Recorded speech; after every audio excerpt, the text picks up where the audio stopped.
Within the Vatican's shadows rest secrets guarded for centuries.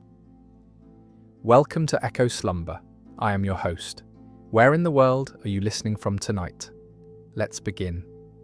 Beneath the marble halls and golden ceilings of the Vatican lies a silence older than most empires, a hush carried through centuries by candlelight and sealed vaults. Here, history breathes in whispers, parchments brittle with age, locked drawers of forgotten maps, and letters that could topple kings if read aloud. Some truths have been hidden not to deceive, but to protect, or so the keepers say, while others were buried because the world was not ready to hear them. The Vatican is not only the smallest country on earth, but also one of the largest guardians of human memory, holding secrets that stretch from the dawn of Christianity to the shadowed politics of the 20th century. Tonight we'll walk softly through its corridors, past the guarded doors, and into the quiet pulse of centuries-old mysteries. And as we wander, remember, we truly love and care for you, dear listener. Before we begin the story, tell us, where in the world are you watching from? And what time is it there? Now grab your coffee and let's get started. Under the soft Roman sun of the first century, the hill we now call Vatican was not yet a walled enclave of priests and pilgrims. It was a place of quiet rest, where the Tiber's slow bend caught the morning light, and paths wound past modest tombs set into the earth. There were no fountains or statues yet, only silence, olive trees leaning gently toward the wind, and the murmured rites of families saying farewell to their dead. The ancient necropolis stretched in uneven rows, some marked by humble stones, others adorned with carved angels that would weather slowly over the centuries. This was not yet the centre of the Christian world. It was a city of endings, not beginnings. It is here, in these layers of soil and bone, that the story of the Vatican's guardianship begins. Before keys were forged to lock the treasures of knowledge and faith, before robes were dyed with imperial colours, there was only the understanding that some places hold truths too deep to leave unguarded. The burial site would later take on a new meaning, for it was believed that one of the tombs, set in a place no more important than the rest, held the remains of the Apostle Peter himself. The fisherman who had once walked beside Christ would, in time, become the rock upon which the church claimed to be built. And that rock was here, under the soil, under the hill, waiting. As the centuries turned, the hill's meaning changed. Rome's emperors rose and fell, its legions marched and returned, its gods shifted and blurred. Yet here, this place remained a point of quiet gravity. By the 4th century, Constantine, the first Christian emperor, ordered a basilica built directly over the supposed resting place of Peter. This was not just an act of devotion, it was a statement of authority. The basilica's foundations reached deep into the earth, into the necropolis, sealing in centuries of memory beneath marble and mosaic. In doing so, the hill's destiny was transformed. No longer merely a burial site, it became a vessel for the power of the Church. Over the next millennium, the Vatican was shaped into a citadel of faith. Towers rose, walls thickened, and gates were set with locks, whose keys were carried by those trusted by the Pope himself. The idea of the keys drawn from Christ's words to Peter, granting him the power to bind and loose, became both a spiritual and practical truth. The papal insignia, still used today, shows 2 crossed keys, one gold, one silver. One opens the gates of heaven, the other guards the treasures and truths of earth. The metaphor and the metal alike were kept close, but keys do more than protect, they also exclude. Over time, the Vatican's gates became a boundary, not only of stone, but of access. To sacred spaces, to rare manuscripts, to the councils of popes. Those who stepped through were drawn into an inner world, where every corridor led to another locked door, and where each unlocking brought one closer to the heart of power. For those left outside, the closed gates became a symbol of mystery, an admission that not everything could be known. Secrecy was not always sinister. Often it was a matter of preservation, a desire to keep ancient parchments from light and air, to shield relics from theft, to protect fragile truths from being twisted or misunderstood. Yet secrecy also became a form of strength. In times when kingdoms plotted and empires clashed, the Vatican's control over knowledge was as potent as any army. Here decisions could be made without the roar of the crowd. Here alliances could be sealed with a letter locked away in a drawer. The City of Keys was not born in a day, nor was it ever finished. Even now, its role as both guardian and gatekeeper continues. The bells still toll above the square, calling pilgrims from every corner of the globe. Tourists see the open plazas and gilded altars, but beyond them lie the quieter chambers, the shadowed staircases, the sealed vaults.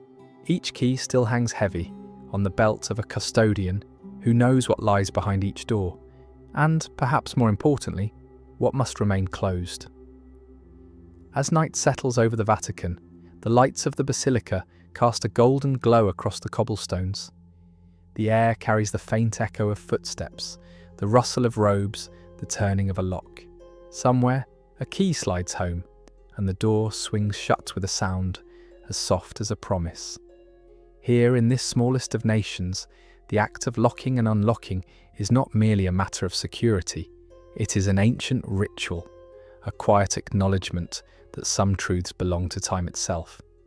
And as you listen, you may wonder, if handed the key, which door would you open first and what would you hope to find waiting in the stillness beyond? Far beneath the grand sweep of St. Peter's Basilica, under its colossal dome, its marble saints, and the steady murmur of pilgrims, there lies a quieter world.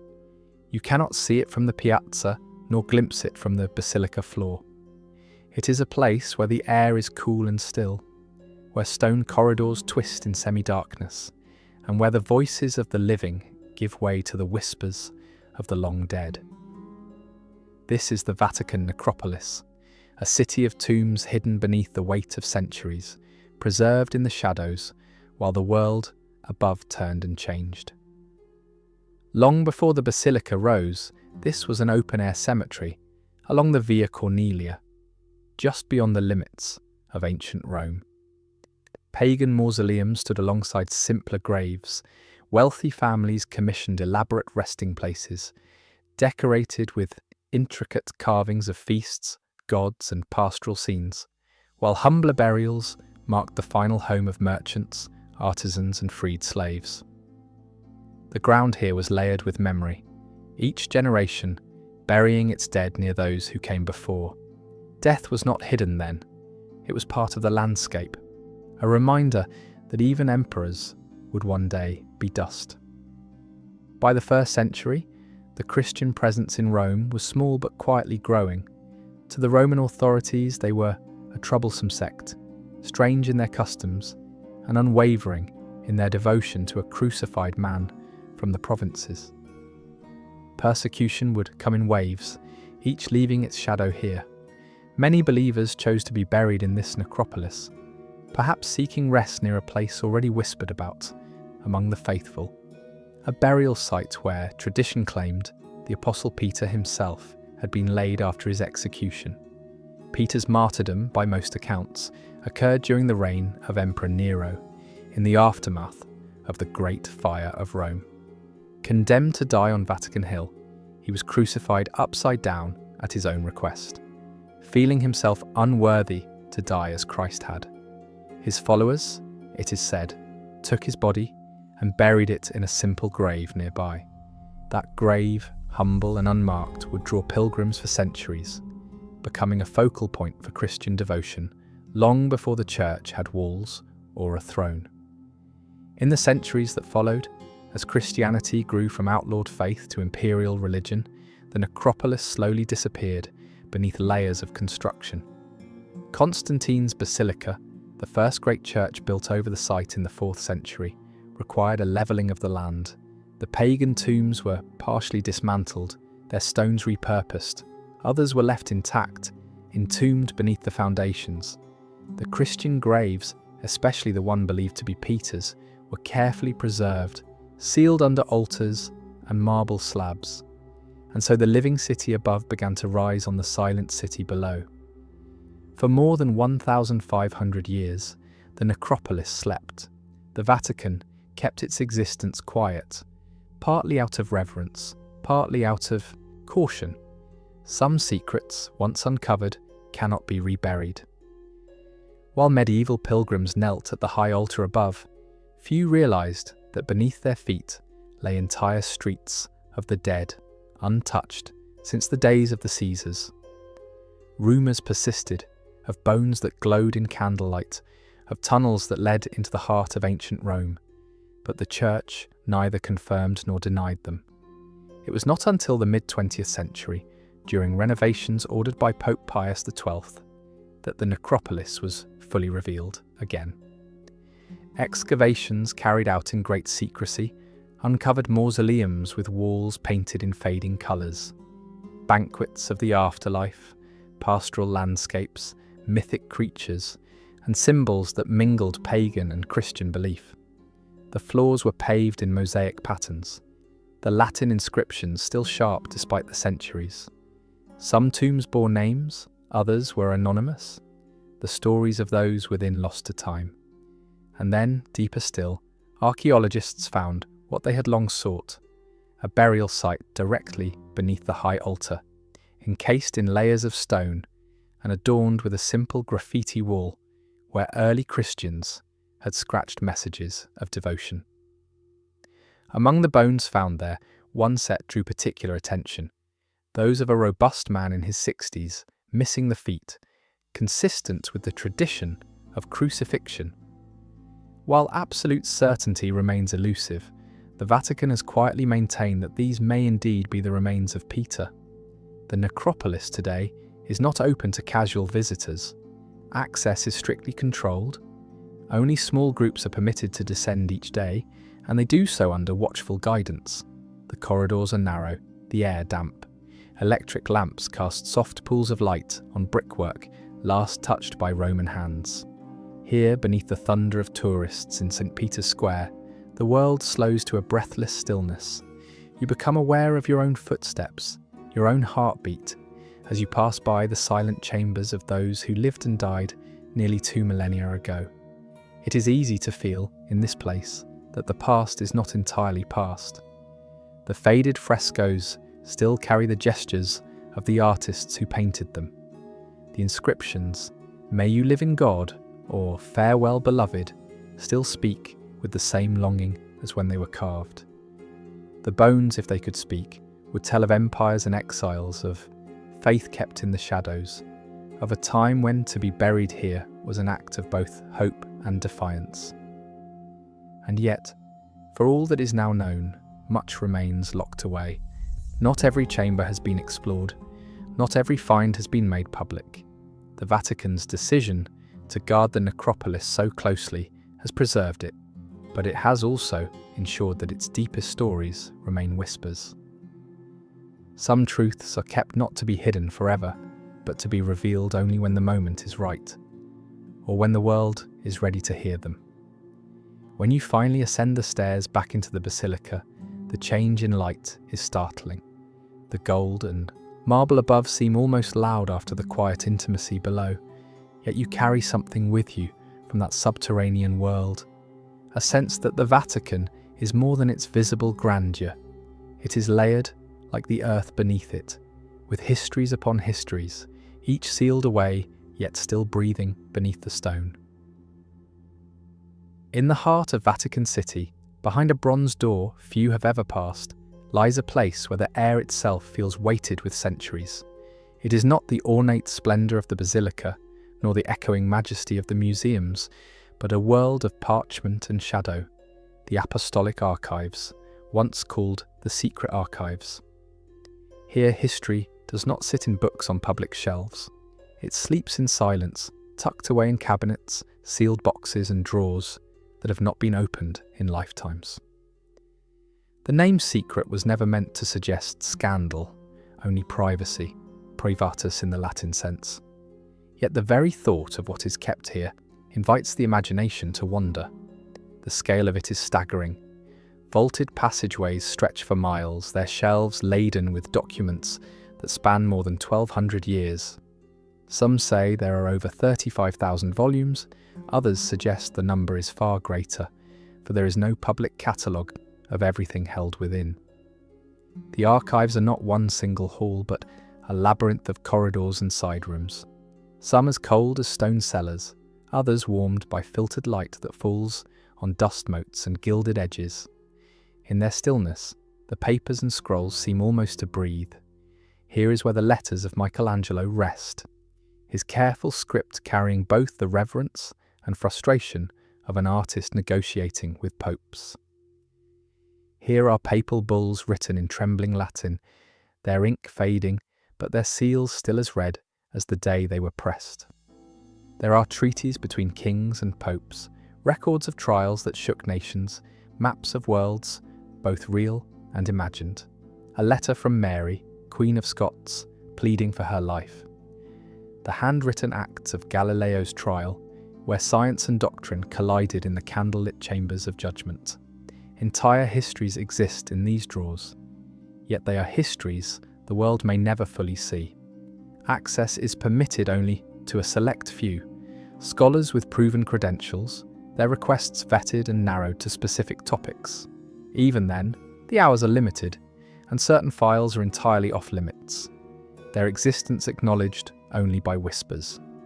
The Vatican guards its archives not as a hoard of treasure, but as a custodian of memory. In the wrong hands, a single letter could distort reputations, reignite old conflicts, or unravel delicate truths that have been carefully woven into centuries of faith and diplomacy. The quiet here is absolute. One imagines the slow turning of a page echoing in the mind, the faint scent of old paper, the cool dryness of parchment that has endured 1,000 seasons. Each box and volume seems to hum with its own weight, the gravity of the events it records, the echo of the voices it preserves. In such a place, the boundaries between the living and the dead feel porous. The handwriting on a letter becomes a kind of hand extended across time. Yet the archive is not frozen. New documents enter its care each year. The correspondence of modern popes, records of councils, notes from diplomatic missions across the world.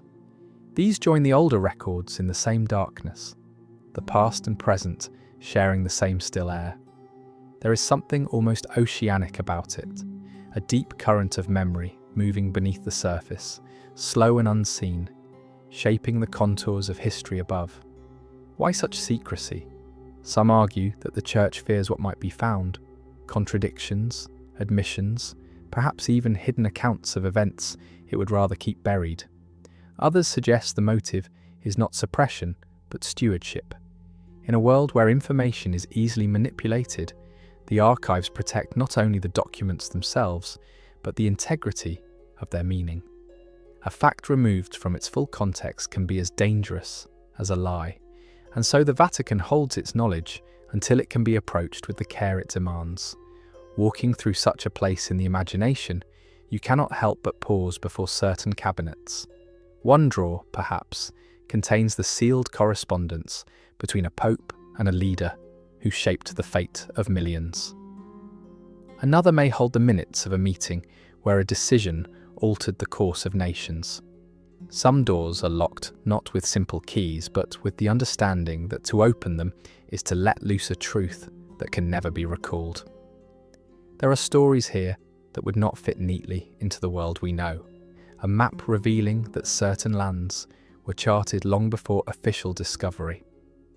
Letters between scholars that suggest knowledge passed quietly from one era to another, sidestepping wars and revolutions. Accounts of visions, miracles or omens, recorded not as fables, but as testimony. Each remains sealed in the archive's quiet heart, their voices hushed but not gone. In the dim corridors, there is no clock but the slow work of preservation. The paper is cared for with gloves and measured breath. The ink is shielded from light, as if it were a living thing. Those entrusted to work here move carefully, their footsteps muted against the stone. Even they see only fragments. No one, not even the archivists, holds the whole of the Vatican's memory. And so the apostolic archives remain what they have always been. A vault for the human story, locked not to be lost, but to be kept. Like the basilica above it, the archive is built on layers of devotion, of power, of silence. It is an act of faith to believe that one day, when the world is ready, some of its truths will be told. Until then, they rest in the hush of the labyrinth, where the past waits with infinite patience, and the air itself seems to whisper that there is more than we will ever know. In the early 17th century, the skies above Europe were shifting, not in their orbits, but in the way human eyes saw them. Through a telescope of his own design, Galileo Galilei had peered into the heavens and found moons circling Jupiter, mountains on the moon, and a restless cosmos that did not match the fixed perfection described for centuries. These discoveries were more than points of light.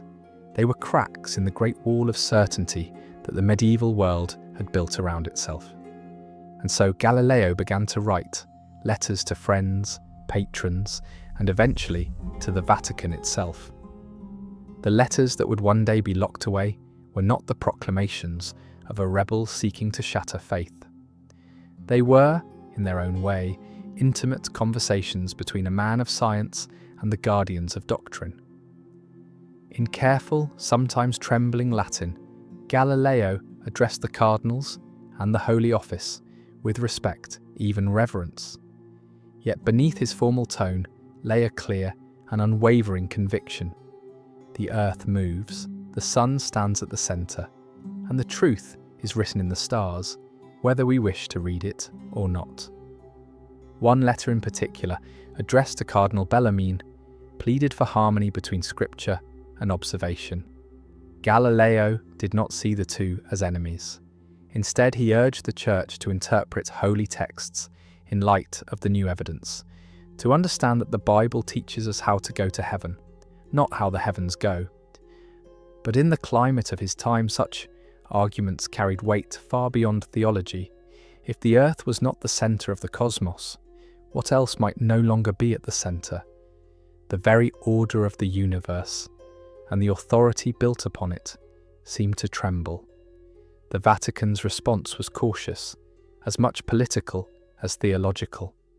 The Church was already navigating storms, the Protestant Reformation, the 30 Years' War, shifting alliances between Catholic powers. To concede too quickly to Galileo's view risked not only theological upheaval, but the perception of weakness in an age when spiritual authority was bound to political survival. The letters, with their quiet yet undeniable challenges, were read by a select few and then placed out of sight. In 1616, the Congregation of the Index formally declared the heliocentric view, the sun at the centre, to be formally heretical. Galileo was warned not to teach it as truth. His letters from this period become softer in tone, as though seeking a path forward without open defiance. Yet they carry a kind of coded persistence, offering thought experiments and gentle rhetorical questions, each one an invitation to think differently without saying so outright. They are part confession, part chess move. For more than a decade, the dialogue continued quietly. Then in 1632, Galileo published his dialogue concerning the two chief world systems, presenting the Copernican view in a form that could no longer be mistaken as neutral. The trial that followed was swift and the verdict inevitable. He was found guilty of vehement suspicion of heresy and sentenced to house arrest for the rest of his life. The letters, some written in his own hand during those final years, remained in the Vatican's possession, sealed away with the trial records. For centuries, the world above the archives heard only fragments. Historians and scientists knew of the trial, but the personal correspondence was another matter. The letters revealed Galileo not only as a scientist, but as a deeply human figure, courteous, stubborn, sometimes weary, sometimes wry. They showed a man trying to navigate between his loyalty to the church and his loyalty to the truth he had seen through his lens. In some he wrote almost as a penitent, asking for understanding. In others there was a quiet fire, an unwillingness to surrender the evidence of his own eyes. The Vatican's choice to keep these letters hidden was, perhaps, an act of self-preservation. In the centuries that followed, the Church sought to avoid reopening old wounds. The trial of Galileo had become a symbol, to some of the dangers of blind dogma, to others of the Church's need to defend faith against what they saw as rash innovation. To release the letters in their entirety would have been to reveal the trial in sharper, more human detail, and perhaps to admit that the conflict had been less about heresy than about authority. It was not until the late 19th and early 20th centuries that scholars began to gain limited access. Even then, the publication of the letters came slowly, each one reframing the story. They revealed a Galileo who was neither martyr nor heretic in the simplest sense, but a man attempting a delicate balance, an astronomer whose faith was real, yet whose loyalty to the observable universe could not be silenced. They showed that the rift between science and religion was not inevitable, but born of fear, politics, and the limits of human patience. When the letters were finally made available to a wider audience, they altered not only the historical record, but the Church's own self-understanding. In 1992, Pope John Paul II formally acknowledged the errors made in Galileo's case, calling it a tragic mutual incomprehension. It was a moment of symbolic reconciliation, centuries overdue. Yet even in that moment, some of the correspondence remained tucked away, as if to remind us that history, like the cosmos, still holds corners we cannot yet see. To read Galileo's letters today is to enter a space where faith and science speak not as enemies, but as wary companions. It is to hear the voice of a man who believed that the beauty of God's creation was magnified, not diminished, by understanding its mechanics. It is to sense the loneliness of someone who saw farther than most, and the careful diplomacy of one who knew the cost of saying so aloud. In the apostolic archives, the original pages still rest, the ink, browned with age, the script looping in a hand both steady and urgent. They are fragile, but their words remain alive, bridging the centuries like starlight that left its source long ago, yet still reaches us. And perhaps that is Galileo's final victory, that his plea for understanding continues to be heard, long after the keys that locked his words away have grown cold in their keeper's hands. In the dim light of a vaulted chamber, there is said to rest a slender parchment, its ink browned with age, its words written in the clipped Latin of the 12th century. It is attributed to Saint Malachy, the Irish archbishop whose life was marked by visions and a reputation for prophecy. According to the story, he travelled to Rome in 1139 to meet with Pope Innocent II, and while there, experienced a vision of every pope who would reign from that moment until the end of time. Each was described not by name, but by a short and enigmatic motto, a few words that would, over the centuries, come to feel both mysterious and eerily fitting. The parchment, so the tale goes, was deposited in the Vatican and locked away, where it remained unseen for nearly 400 years. When it finally emerged in 1595, published by a Benedictine monk, its appearance caused an immediate stir. By then, many of its earlier descriptions seemed to match the lives and symbols of popes past with uncanny accuracy. For example, one motto, Lumen in Cielo, light in the sky, was linked to a pope whose coat of arms bore a blazing star. Another, Pastor Angelicus, angelic shepherd, seemed almost too perfect for a pontiff remembered for his gentleness and reform. The more people compared the mottos to history, the more the idea took hold that St. Malachy's list might indeed be a map of papal destiny. Yet the list did not end with the past. It carried on through mottos corresponding to popes not yet elected, describing them in cryptic phrases that would only make sense in retrospect, or perhaps not at all. The final entry is the most chilling: Petrus Romanus, Peter the Roman, who, it is said, would lead the church through great tribulation before the city of 7 hills is destroyed and the last judgment arrives. Between now and that final pontiff, the number of mottos grows shorter, as though the parchment itself is a dwindling candle. Within the Vatican, the prophecy of the popes has long occupied an uneasy space between folklore and forbidden study. Officially, the Church has never declared the prophecy authentic, nor has it fully condemned it. It remains a curiosity in the public mind.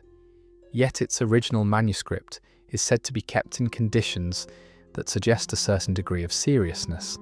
It is not something found in the open stacks of the apostolic archives. Rather, it is a document to which access is almost entirely barred. Only reproductions circulate, and even these may differ from the original, if indeed the original still survives. Skeptics argue that the prophecy was written not in the 12th century, but much later, forged in the late 16th century to influence a papal election by giving certain candidates an aura of divine inevitability.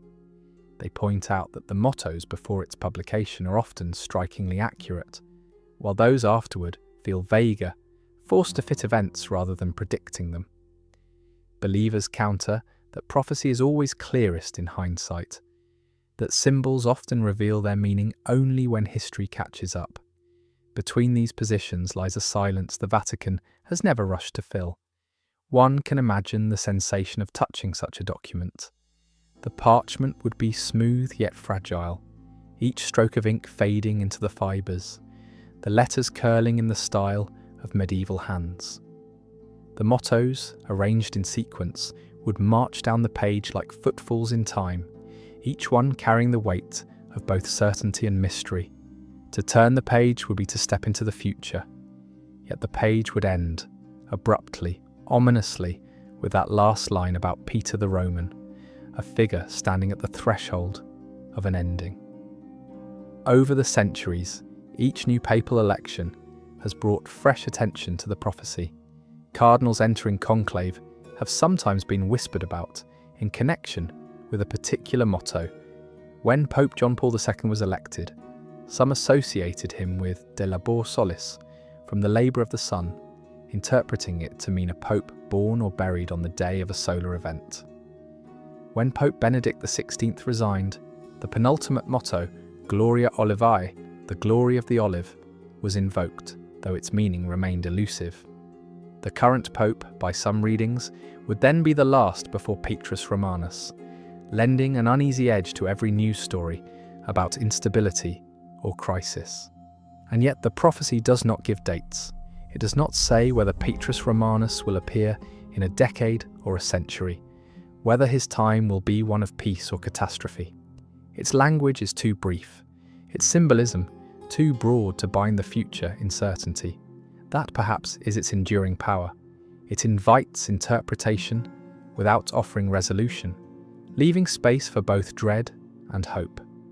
Within the Vatican's culture of guardianship, such a document is not merely a curiosity. It is a reminder of the delicate balance between revelation and discretion. If the prophecy is genuine, to display it openly might cause unrest, even panic, among the faithful. If it is false, its exposure might still undermine confidence in the Church's discernment. Either way, the safest course, from the perspective of those who keep the keys, is to let the prophecy live half in the light and half in the shadows. Perhaps late at night, when the Vatican is at its most silent and the city outside sleeps, there is someone, an archivist, a scholar with rare permission, who unrolls the parchment and reads the list from beginning to end. Perhaps they pause at the last entry, tracing the faded letters of Petrus Romanus with a gloved fingertip, and wonder how close we are to the end of the sequence.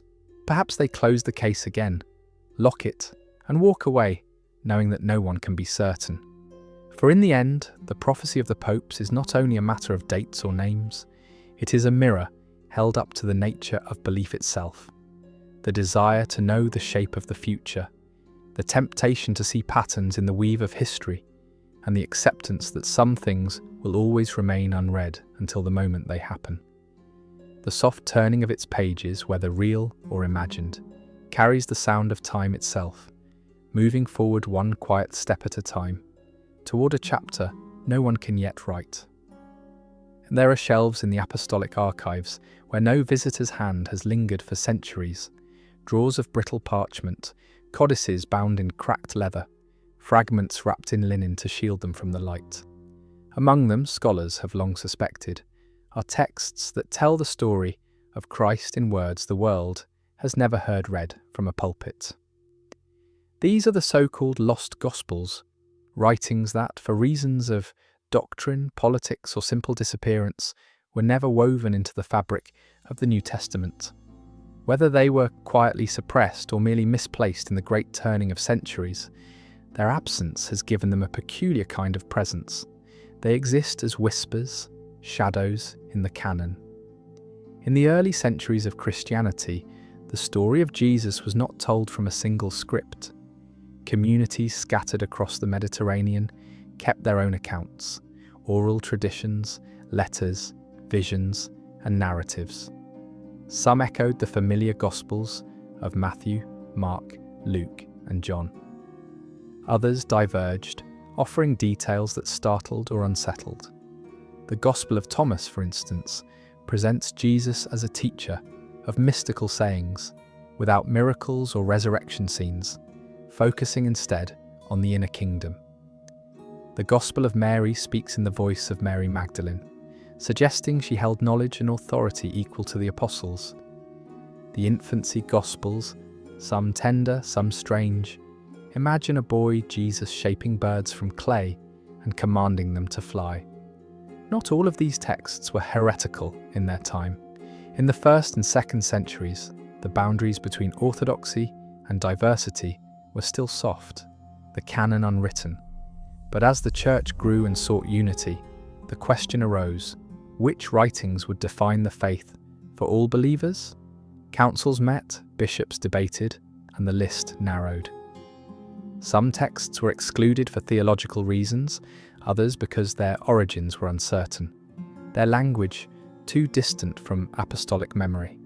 A few may have been discarded simply because they did not suit the emerging picture of a single, unified doctrine. The process was not an act of casual editing, but of decisive shaping. To define orthodoxy, one must also define what lies beyond it.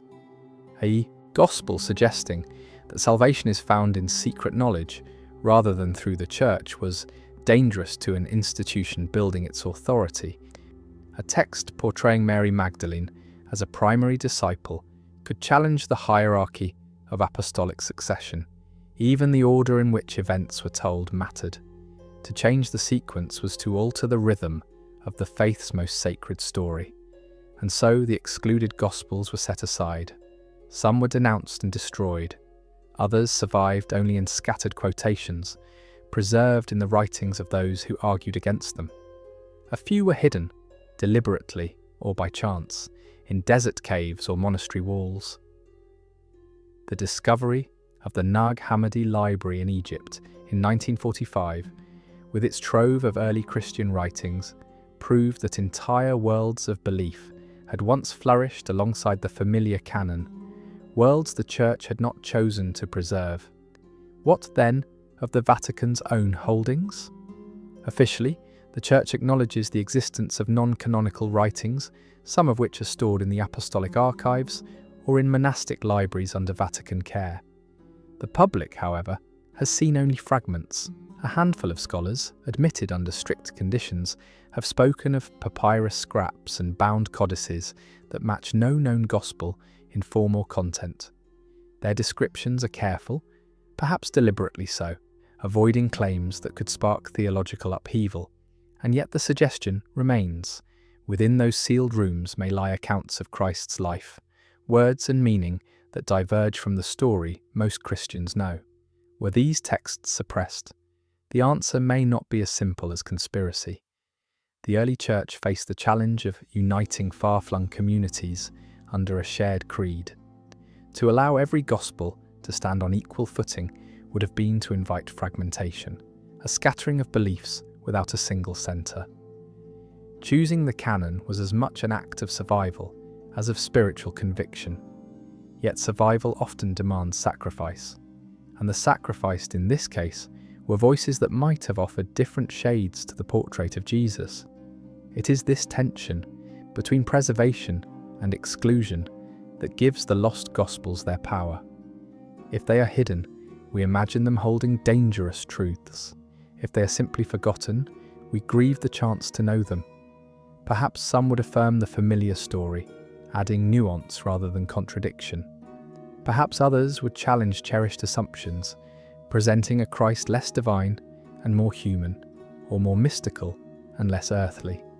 Whatever they contain, their absence leaves a space that the imagination rushes to fill.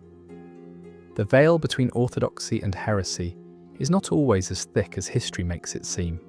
What is heresy in one century may be accepted in another, and what is embraced today might once have been suspect. Even the canonical Gospels differ in their accounts, telling the same events in different voices. This too is part of the mystery. The story of Christ has always been a tapestry woven from many threads, some visible, others hidden in the weave. One can picture, in the quiet of the archives, an ancient codex lying in a climate-controlled drawer, its cover worn smooth by time. The ink may be faint, the script difficult to read without training, yet the words would still carry their original cadence. Perhaps they begin with a familiar phrase, the beginning of the good news, but lead into scenes and sayings that no churchgoer has ever heard on a Sunday morning. To read them would be to step into an alternate memory of the same figure, a parallel path through the life of the man from Nazareth. And yet, perhaps it is not the words themselves that are dangerous, but the possibility they represent. If the story can be told differently, what else might be open to change? The Church's guardians may see their role not as concealing truth, but as protecting the stability of a faith built over 2 millennia. In that light, the lost Gospels are not so much buried as they are held, suspended in a kind of quiet custody where they can neither vanish nor disrupt. In the end, the lost Gospels remain what their name suggests, absent presences, defined as much by their absence as by their content. They remind us that the history of faith is also a history of choice. Choices made by councils, scribes, and guardians, each believing they were serving a higher good. Whether these texts will ever be released in full is uncertain. Perhaps the world is not ready, perhaps it never will be, and so they remain in the hush of the Vatican's deeper chambers, where the air smells faintly of dust and age, and the only sound is the turning of pages no one else will hear. Somewhere between orthodoxy and heresy, between preservation and forgetting, they wait, like voices in the next room, just beyond the door, speaking a story we can almost hear, but not yet understand. For nearly 4 centuries, the Catholic Church maintained a list that was at once a catalogue and a warning, a ledger of titles that faithful Catholics were forbidden to read under pain of sin. It was known officially as the Index Librorum Prohibitorum, the Index of Forbidden Books, and though its final edition was printed in 1948, its shadow stretches far beyond its last page. Bound in plain covers, kept in the reading rooms of seminaries and diocesan offices, it was a quiet but potent instrument. Its pages named works of science, philosophy, politics, and literature, each deemed dangerous to faith or morals. In the mind of the Vatican, this was not censorship for its own sake. It was the shepherd guarding the flock from wolves disguised as words. The origins of the index trace back to the turbulence of the 16th century, when the printing press had made books more numerous and more difficult to control.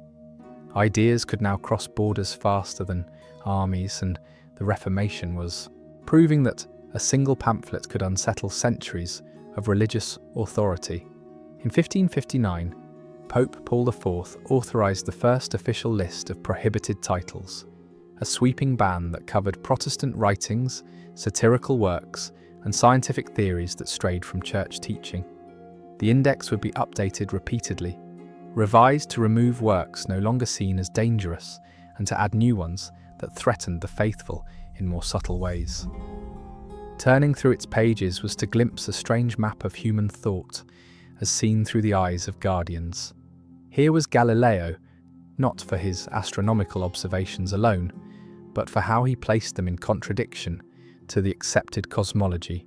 Here was Descartes, whose philosophy urged doubt as a starting point, a method the church feared could unmoor the soul. Voltaire was there, of course, with his sharp pen aimed at dogma. So too were works of fiction, Zola, Balzac, and even certain novels of Alexandre Dumas, not because of theology, but for moral content deemed corrupting. The index was as much about shaping sensibilities as safeguarding doctrine. And yet, the Vatican's relationship with knowledge was never purely oppositional.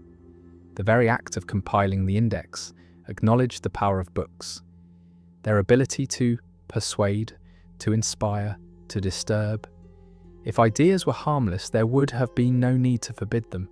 Each title on the list was a tacit admission that words could change minds, that a volume left on a table could alter the course of a life. In this way, the index was not only a prohibition, it was an unintentional homage to the potency of human thought. The justification was always the same. Certain ideas, once loosed, could not be contained. A scientific theory, misinterpreted, could lead to disbelief. A political tract could spark rebellion. A novel suffused with cynicism might erode virtue without the reader even noticing. The Church saw itself as a custodian not just of souls, but of the cultural atmosphere in which those souls lived. To allow every wind of thought to blow through without resistance was, in its view, to risk chaos. And so, the index became a kind of filter, imperfect, contested, but deeply influential. For the faithful, obedience to the index was a moral duty. Priests were trained to warn their congregations against the temptations of forbidden works. Confessors sometimes heard admissions of having read a prescribed book, and penitents were assigned prayers as remedy. In Catholic universities, the index was a reference tool, consulted when a student inquired whether a particular author was permitted. Even outside the church, the list was known, and, in some quarters, feared.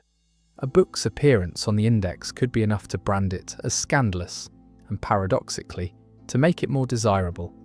And there were always those who read in secret. Students in Paris hiding Rousseau behind the covers of an approved text, clergy with private libraries that included the very volumes they publicly condemned. Some popes themselves read works on the index, convinced that understanding an enemy was the first step toward disarming them. The Vatican, too, kept copies of every prohibited title, preserved not to endorse their ideas but to ensure they were not forgotten, an irony the index never acknowledged in print. Over time, the list evolved. Certain books were removed as the Church's stance softened, while others remained for generations. The works of Copernicus, once suspect, were quietly allowed. The novels of Sir Walter Scott came and went.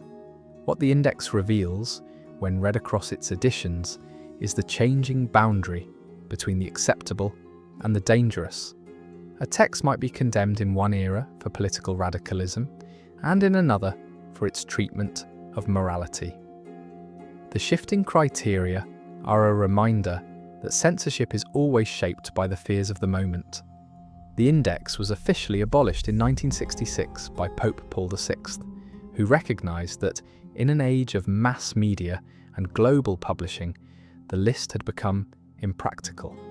Its moral authority lingered for a time, but its legal force was gone. Books once whispered about in seminary corridors could now be discussed openly in Catholic universities. For some, this was liberation. For others, a quiet loss. The end of an era when the Church's guardianship of thought was exercised with unapologetic clarity. Today, the legacy of the Index lives on less in its specific titles than in the questions it raises. What is the role of an institution in protecting its members from ideas it believes harmful? Is it an act of care or a limitation of freedom? Can knowledge be both light and fire, capable of illuminating the path and burning those who touch it carelessly? The Index's long life suggests that the Vatican believed the answer was yes to all three, and that the choice was never between knowledge and ignorance, but between guided light and uncontrolled flame. In the quiet of the apostolic archives, bound copies of the Index still exist, their pages turned stiffly, the print clean and deliberate, the lists stretching in neat columns. Each title is a doorway, once locked. Each author, a voice the Church decided should not be heard, at least not yet. The silence around them now is different from the silence they knew in life. Time has dulled their danger, but the memory of their prohibition remains. And as you imagine running your finger down those pages, you may find yourself wondering, was the power of the Index in what it kept out, or in the way it made people dream about what lay beyond? The bells of St. Peter's rang through the years of war much as they had for centuries, steady, measured, and unchanged. But beyond the sound of prayer and liturgy, the Vatican of the 1940s existed in a world on fire. Armies marched across Europe, bombs fell on ancient cities, and entire populations vanished into the shadows of history. Officially, the Holy See declared itself neutral, a spiritual authority above the conflict, offering prayers for peace while keeping its embassies open to all. Yet neutrality, in times like these, is rarely simple. Within the apostolic archives, deep in folders sealed with wax and ribbon, lie the correspondences of those years. Typed letters on crested paper, urgent telegrams written in terse language, handwritten appeals from leaders both great and small. They chart a world where diplomacy was conducted in whispers and moral decisions weighed against the survival of the Church itself. These wartime files, rarely seen, may reveal not just what was said, but what was left unsaid. Pope Pius XII, elected in 1939, just months before the invasion of Poland, inherited a Europe already poised for disaster. Trained as a diplomat before his papacy, he understood the language of careful phrasing, of saying enough to be heard, but not so much as to provoke. His letters to Axis and Allied leaders alike often carried the tone of a mediator, urging compassion, restraint, and negotiation, yet without openly condemning either side in the conflict. For some, this was wisdom. The Vatican was a fragile city-state surrounded by fascist Italy, and one wrong word could mean occupation or destruction. For others, it was moral evasion, a refusal to call evil by its name. The files speak to this tension. There are letters from bishops in occupied territories, begging for the Pope to intervene as churches were burned and clergy arrested. There are reports from Vatican diplomats in neutral countries, relaying rumours of atrocities against civilians and Jews. Some carry a careful, almost hesitant tone, as if the very act of committing certain truths to paper was dangerous. In the margins, one can imagine annotations in a precise clerical hand, underlining a phrase or circling a name, small signs of attention, but never a public outcry. Among the most sensitive pieces may be the records of the Vatican's dealings with Germany. Before the war, the Church had signed the Reichskonkordat, a treaty intended to protect Catholic rights under Hitler's regime. In practice, the treaty was repeatedly violated, yet the Vatican maintained diplomatic relations throughout the war. Correspondence in the archives suggests this was seen as a necessary channel, a way to maintain at least some influence, to plead quietly for the lives of priests, to secure safe passage for certain refugees, to mediate in small hidden ways. There are also files that speak of rescue, though in veiled terms. During the German occupation of Rome in 1943-44, convents and monasteries opened their doors to hide Jews and political dissidents, often without formal orders, but with tacit approval from higher authorities. The Vatican's own extraterritorial properties, buildings beyond its walls but protected by its sovereignty, became havens. Some wartime letters refer to deliveries or guests, phrasing that cloaked human lives in the language of logistics. These euphemisms, if read without context, could seem cold. With context, they are the vocabulary of discretion under threat. Yet the archives also hold correspondence that would trouble even sympathetic readers. Requests for public condemnation of Nazi policies went unanswered, or were met with general statements of sorrow and prayer that avoided naming the perpetrators. Certain reports, detailing the scope of the Holocaust while it was still unfolding, appear to have reached the Pope months before the war's end. Why then the absence of a clear and forceful denunciation? The Vatican's defenders argue that a louder voice might have provoked harsher reprisals, closing the few doors still open to rescue and negotiation. Critics counter that moral clarity should never be sacrificed to strategy. The wartime files do not, perhaps, provide a single definitive answer. Instead, they illuminate the web of pressures that surrounded every decision: the need to protect the Church's global presence, the fear of jeopardizing covert rescue operations, the hope of acting behind the scenes where public words might fail. Some letters end with a signature and the seal of the Papal Secretary of State, others with nothing more than initials, as though the sender knew that anonymity was the only protection left. There are also the letters that never reached their destination: messages intercepted, correspondence destroyed before it could be delivered, drafts never sent. In the archives, such pieces sit beside official replies, two halves of conversations that never truly met. Reading them is to hear a dialogue in which one voice fades before the other can respond, leaving only the echo of what might have been. After the war, as the world reckoned with the scale of the Holocaust and the devastation of Europe, the question of the Vatican's wartime conduct became sharper. Did its silence save lives, or did it fail those who needed its voice most? The release of certain documents over the decades has shifted opinions but never silenced debate. Even now, as more files are open to scholars, each new discovery seems to confirm one truth while complicating another. Walking in the imagination through the rooms where these wartime papers rest, one can picture the wooden cabinets and metal drawers, each labelled in the careful script of an archivist. Inside, the pages lie flat, their paper yellowed but intact, their words preserved as they were typed or penned in the heat of those years. The ink is the same shade it was in 1942, but the meaning has grown heavier with time. Perhaps the greatest lesson of the wartime files is that history rarely offers the clean lines we wish it would. The Vatican's wartime record is not one of pure heroism nor of absolute failure.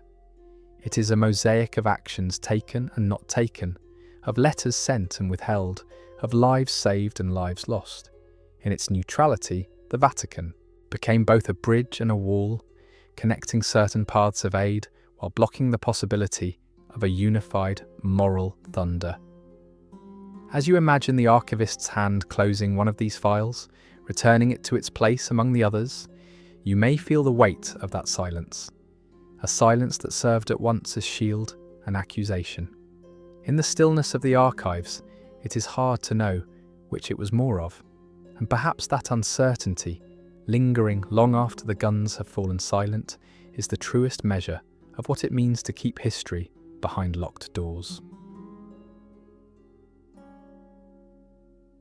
On a cold Friday in October 1307, the dawn broke over France with the sound of doors being forced open. Across the kingdom, the Knights Templar, once the most respected and feared military order in Christendom, were arrested in coordinated raids ordered by King Philip IV. Within days, charges of heresy, blasphemy, and moral corruption were proclaimed. The Pope, Clement V, initially cautious, soon found himself drawn into the tide. Within a few years, the order would be dissolved entirely, its wealth seized, its leaders executed. What remained, beyond the scorched banners and crumbling fortresses, were the words the knights left behind. Confessions and testimonies, many given under the threat or reality of torture. These words did not disappear. They were gathered, copied and sealed in the records of the papal chancery, later folded into the quiet shelves of what would become the Vatican archives. For centuries, they rested there, in volumes bound with leather and sealed with the ribbons of medieval clerks, far from the reach of the curious. The Church did not destroy them, nor did it make them public.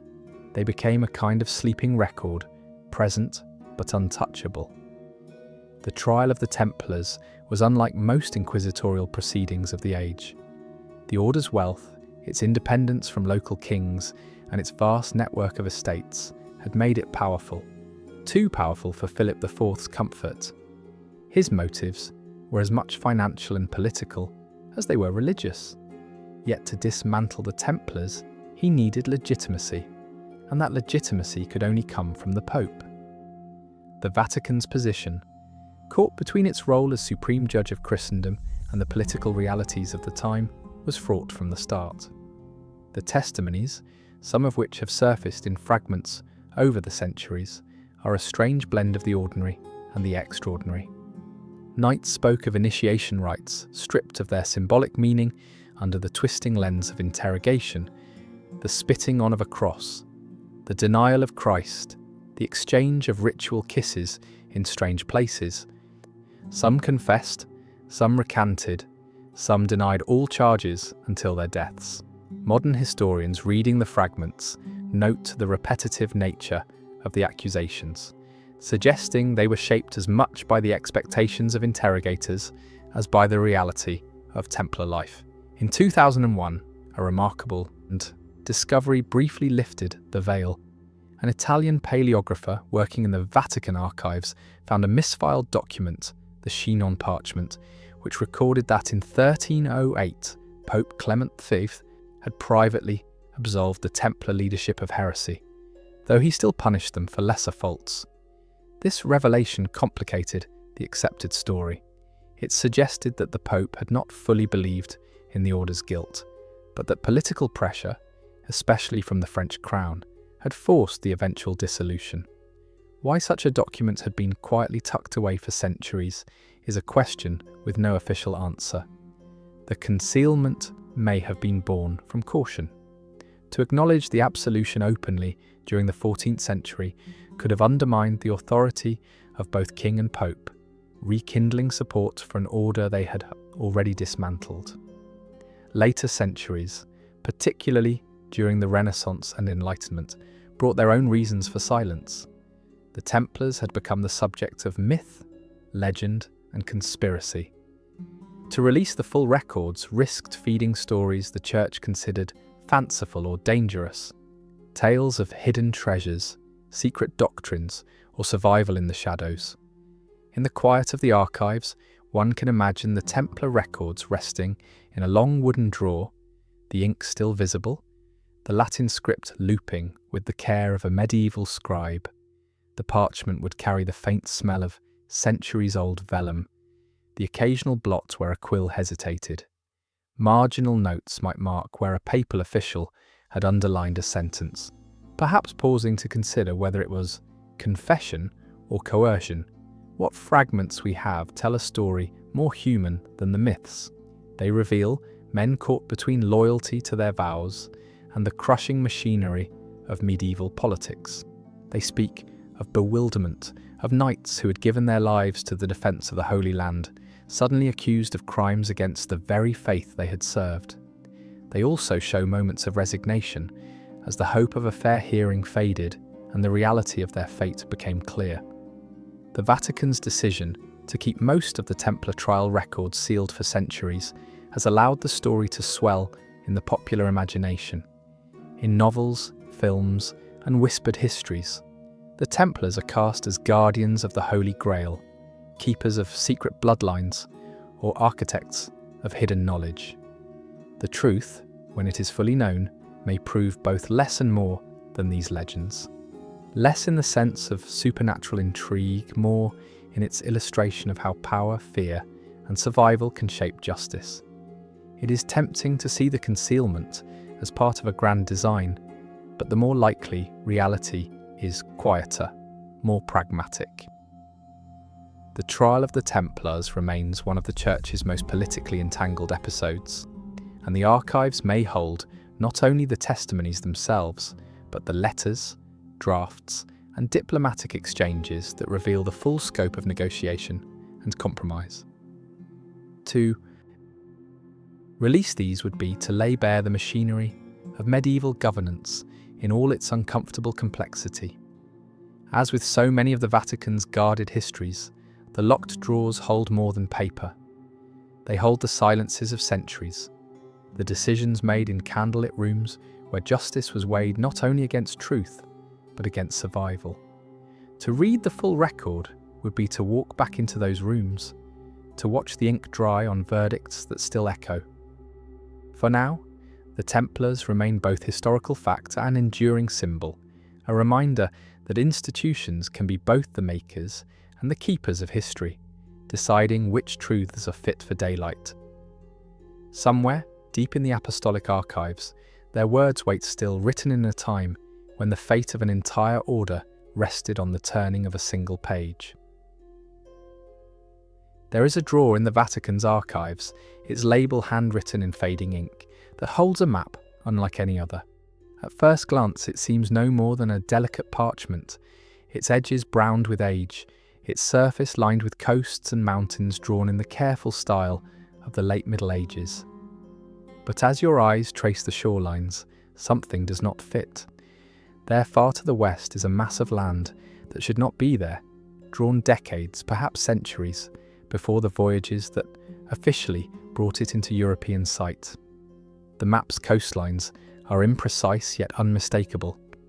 It is not the vague speculation of medieval cartographers who often filled the unknown with fantastical islands or biblical scenes. This is different. The land is outlined with a certain confidence, as though copied from an earlier chart rather than imagined. Even rivers and bays are marked in ink that has long since faded to brown.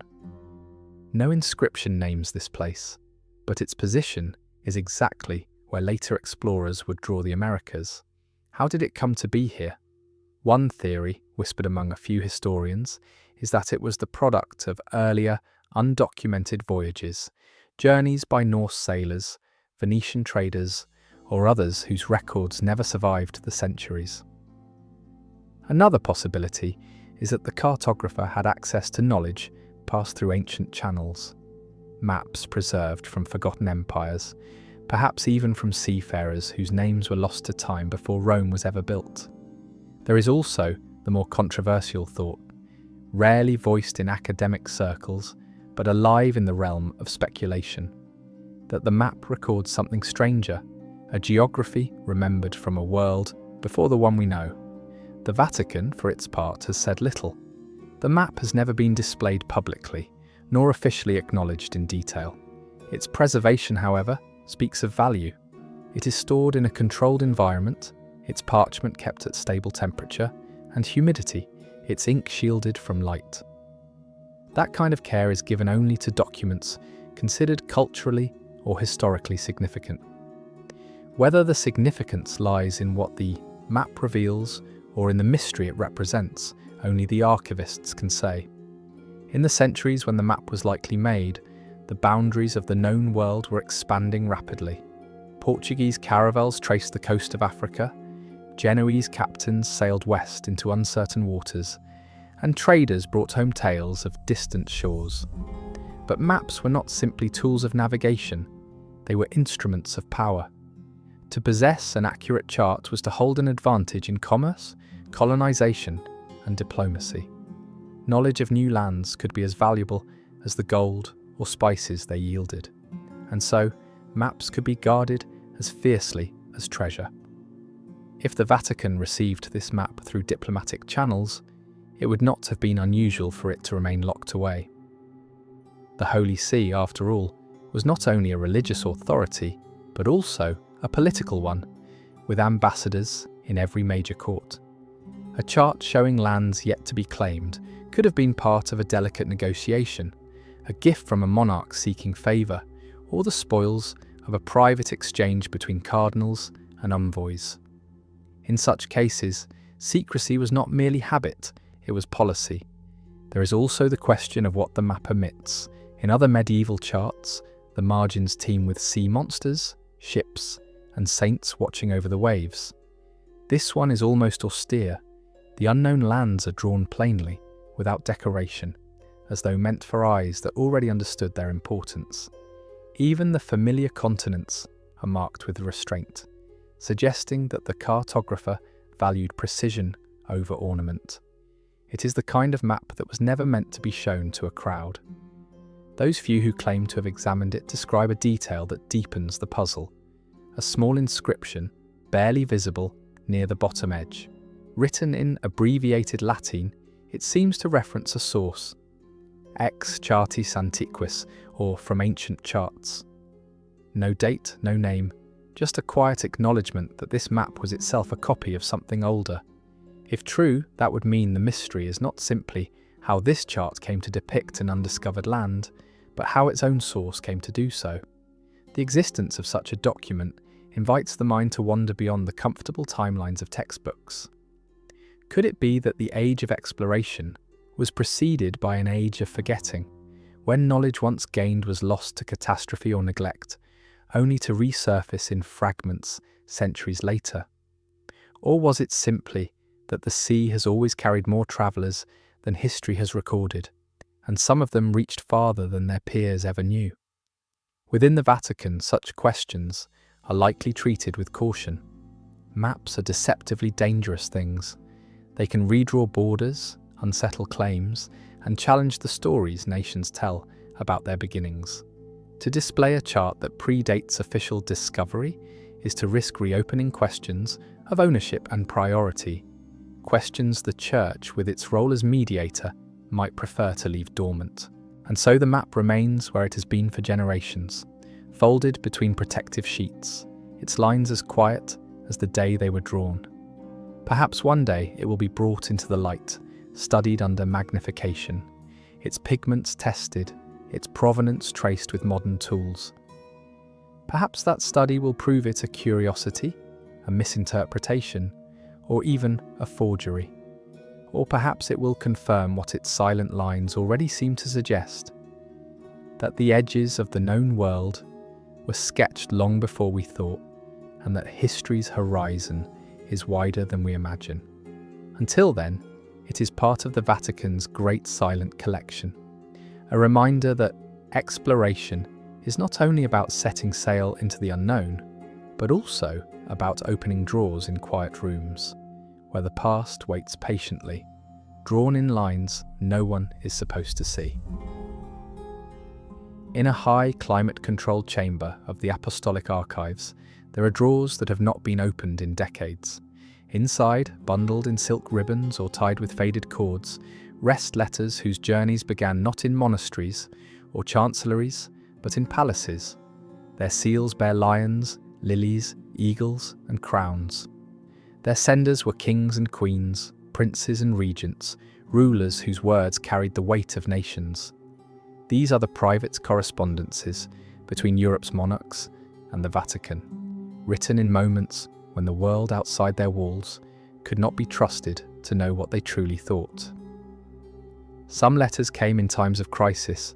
A queen fearing rebellion might write for the Pope's moral support, asking for a blessing to steady her wavering legitimacy. A king on the brink of war might request quiet mediation, hoping the Vatican's influence could nudge a rival toward negotiation. Others were born of scandal, a monarch confessing an affair, seeking absolution before rumours reached the wrong ears. In these pages, the public grandeur of royalty gives way to something more human: uncertainty, urgency, and at times, desperation. The earliest of these letters date back to the medieval period, when papal authority was as much political as spiritual. Monarchs addressed the Pope as both shepherd of Christendom and power broker of Europe. A well-placed papal endorsement could bolster a throne. A refusal could embolden rivals. It was not unusual for kings to couch political requests in religious language, invoking shared faith to disguise strategic maneuvering. The Vatican, for its part, became adept at reading between the lines, passing where piety ended and ambition began. Some of the most fascinating correspondences were written in coded language, their meaning layered so that only the intended reader could fully understand. A request for protection of the harvest might refer not to wheat or barley, but to an alliance under threat. A phrase about guiding the young lamb might allude to a political heir whose loyalty was in question. The archives hold examples where such phrases are underlined in later hands, suggesting that Vatican secretaries analysed every nuance before drafting a reply. There are also letters in which diplomacy blurs into intimacy. One queen, widowed and beset by political intrigue, writes in a hand that grows shakier toward the end of the page, describing her isolation in a court that no longer welcomes her. A king victorious in battle sends a letter that reads almost like a prayer of thanksgiving, but with a postscript quietly inquiring about the possibility of annulment from his queen. Some correspondences span decades, a steady trickle of parchment that records the changing fortunes of both sender and recipient. The Vatican's role in these exchanges was not always passive. In some cases, papal envoys were dispatched in direct response to a royal letter, carrying instructions for secret talks, or delivering papal bulls meant for a monarch's eyes alone. The archives contain drafts of such replies with annotations in the margins, alternate phrases considered, points of caution noted. These drafts are as revealing as the letters themselves, showing how the Vatican shaped its voice depending on the monarch, the moment, and the stakes. Why keep these letters hidden for centuries? Partly, it is a matter of confidentiality. The Vatican has long held that private correspondence remains the property of both sender and recipient, and to release it without consent, even long after both are dead, risks dishonouring that trust. But there is also the matter of political sensitivity.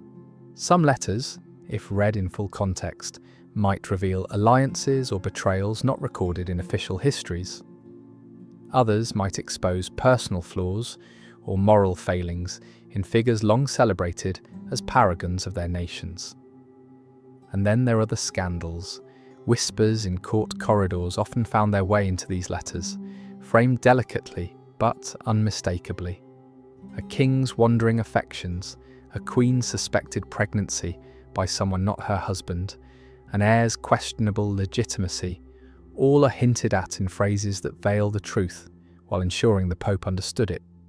In a few cases, the Vatican was asked to intervene quietly, arranging a marriage to legitimize a child, or sending a trusted confessor to manage a royal conscience before the truth could disrupt the succession. One of the more famous examples, though still largely unpublished, is said to be the correspondence between Henry VIII and the papacy in the years before England's break with Rome. These letters, preserved in Latin and in translation, reveal not only the theological arguments over his marriage, but also the political chess game unfolding in the background. Henry's appeals for annulment are measured and formal at first, then increasingly urgent, even irritated as months turn to years. The Vatican's replies, equally measured, show the strain of trying to maintain authority without alienating a powerful king, a balance that, ultimately, proved impossible. In the archives, each bundle of royal letters tells a story, but together they form a kind of parallel history of Europe. Wars appear here not as sweeping campaigns but as sudden shifts in tone, a ruler's language growing clipped and defensive, or a letter arriving with signs of haste in its penmanship. Treaties are hinted at months before they are signed. Revolutions are foreshadowed in subtle warnings about unrest among the people of the provinces. The life of a continent is refracted through the concerns of those who wore the crown. The physicality of the letters deepens their intimacy, wax seals cracked but still clinging to the parchment. edges softened by the fingers that folded them, ink that has faded to the colour of tea, yet still holds the energy of the moment it was put down. In some, the handwriting betrays the writer's state of mind, controlled and elegant in times of confidence, hurried and uneven when events press too close. What would it mean for these letters to be published in full? For historians, it would be a treasure of insight into the personal and political lives of monarchs. For the Vatican, it would mean opening a door it has kept closed for centuries, revealing its role not just as the arbiter of faith, but as a confidant to the powerful. Perhaps the secrecy is not about withholding truth, but about honouring the pact that these exchanges represented. That in a world where even kings could not speak freely, there was one place they could send their unvarnished thoughts. In that sense, the letters are less about what the Vatican knew than about what the world's rulers dared to admit on paper. They are the private heartbeats of nations, pressed into ink and sealed with wax, waiting in the quiet to remind us that even those who sat on thrones needed someone to write to in confidence. And somewhere, in those drawers behind locked doors, the popes still keep their answers. There is a room within the Vatican that few have seen, not because it is forgotten, but because it is kept deliberately apart. Its doors are unmarked, its key in the possession of only a handful of custodians. Inside, light is scarce and controlled, falling in soft pools upon glass cases, carved chests, and reliquaries shaped in gold and silver. Here lie the fragments and bones that have, for centuries, drawn the faithful from every corner of the world, splinters said to be from the true cross, a thorn believed to have crowned Christ, bones and hair attributed to saints whose lives ended in acts of devotion or martyrdom. These are not displayed with the theatricality of a museum. Many rest in modest containers, their value not in the gleam of metal, but in the story they carry. A small piece of wood becomes, through the lens of faith, a bridge to Calvary. A delicate scrap of linen, browned by age, is treasured because it is said to have touched the body of a saint at the hour of death. The reliquaries themselves are often works of art, crystal cylinders framed in filigree, ornate caskets adorned with enamel scenes of the Passion. Yet even the most elaborate settings serve as vessels for something deeper than beauty. For centuries, relics have moved through Christendom like silent ambassadors, crossing borders and oceans under the protection of popes, kings, and ordinary pilgrims. They have been given as gifts to seal alliances, carried into battle as talismans of protection, and installed in cathedrals to draw the faithful in prayer. The Vatican has long been both a recipient and a guardian of these objects, gathering them into its care as the centuries passed. Some were brought by returning crusaders, others sent by monarchs eager to secure papal favour. A few arrived in more mysterious fashion, their origins obscured by time, recorded only in the Vatican's own ledgers. The question of authenticity has always hovered over relics. In medieval Europe, the demand for sacred objects was so great that forgeries flourished. Multiple churches claimed to possess the same saint's skull. Splinters of the true cross multiplied far beyond what could have come from a single crucifixion. Yet for the Vatican, and for the faithful, the value of a relic has never rested solely on its physical proof.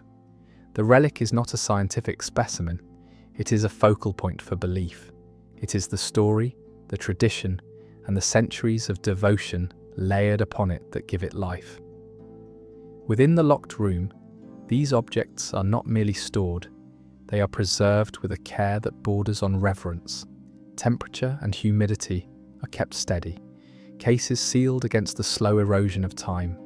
Some relics are wrapped in silk centuries old, their knots tied by hands now long gone. Labels, written in Latin, identify the saint or event to which each object is linked. In a few cases, the labels themselves are older than the reliquaries, their script faint but still legible, as if to insist that the chain of memory must remain unbroken. The room holds layers of history. A reliquary containing a fingerbone of St. Catherine of Siena sits near one said to hold the veil of the Virgin Mary. The bone is pale and smooth, its edges worn by the centuries, while the veil is little more than a fragment of woven fibres, its original colour lost. Each is as still as stone, yet each has, at some point, been the centre of processions, prayers, and tears. One can imagine the streets of Siena lined with candles when St. Catherine's relic was carried through, or the hush in a chapel when a pilgrim touched the edge of Mary's veil and felt her faith deepen. Not all relics are linked to saints. Some commemorate moments of Christ's passion. A nail fragment said to have pierced his hand, a small portion of the sponge that touched his lips on the cross, soil from the hill of Golgotha. To hold these, even in gloved hands, is to bridge 2,000 years in an instant. The Vatican, aware of their emotional gravity, rarely allows them beyond its walls. The locked room also guards relics whose histories are incomplete, objects for which tradition offers no clear chain of custody, yet which have been venerated for centuries. These occupy a delicate space between history and devotion, where the question of true or false matters less than the constancy of the belief they inspire. To some, this is an act of humility before the mysteries of the past. To others, it is a sign that faith and fact can walk together without one extinguishing the other. Pilgrims who see even a small portion of this collection often speak of a quiet power in the air, as though the room itself has absorbed centuries of whispered prayers. But the locked chamber is not part of the public Vatican tours. Its treasures are shown rarely, sometimes brought out for major feast days or extraordinary jubilees. On those occasions, the reliquary is carried into the light, and the faithful press forward to see or touch, their faces lit with the same devotion that has crossed generations. Why such secrecy? Part of the answer lies in security. Many of these relics are irreplaceable, not only in spiritual value, but in historical worth. Part lies in preservation. Constant handling and light would erode what time has already thinned. And part, perhaps, lies in the understanding that mystery itself is a kind of protection, that the aura of the unseen can make the eventual glimpse all the more powerful. To walk through the locked room in imagination is to feel the layering of time. The silence is not empty but full, charged with the presence of lives lived for faith. Each reliquary is like a sealed sentence in a language older than any we now speak, its meaning felt rather than read. Here, belief is not an abstract doctrine, but a tangible thing. The curve of bone, the weave of cloth, the sliver of wood. In the end, the relics remind us that human longing has always sought a point of contact with the divine, something that can be touched, held, or seen. Whether they are fragments of the true cross or the finger bones of a saint, these objects are less about the material itself than about the bridge they create between heaven and earth. And so, the Vatican keeps them, locked away but never forgotten, vessels of a devotion that has outlived kingdoms, empires and centuries, waiting perhaps for the next hand that will lift them into the light. In the public imagination, the Vatican is often pictured as a realm of candlelit chapels, solemn processions, and ancient manuscripts, a world turned inward toward prayer and theology. But above those cloisters and marble halls, there has long been another gaze, one turned toward the night sky. Far from opposing the sciences, the Vatican has at various moments in its history been a patron of astronomy, employing some of Europe's most skilled stargazers to chart the heavens. The observatories they used may not be the first image conjured by the word Vatican, but they stand as quiet witnesses to a centuries-old dialogue between faith and the cosmos. The roots of this celestial pursuit reach deep into the Renaissance, when the Church's calendar needed reform. By the 16th century, the Julian calendar had drifted out of sync with the solar year by more than 10 days. To restore alignment, and thus ensure that Easter and other feasts fell in their proper seasons, precise astronomical observations were essential. Pope Gregory XIII commissioned the work that would lead to the Gregorian calendar still used today, relying on Jesuit mathematicians and astronomers to make their calculations. These men, working from towers in Rome, charted the movements of the sun and stars with an accuracy remarkable for their era. As the centuries unfolded, the Vatican maintained this tradition. Observatories rose on the rooftops of papal buildings, their instruments gleaming in the sunlight before being turned skyward at night.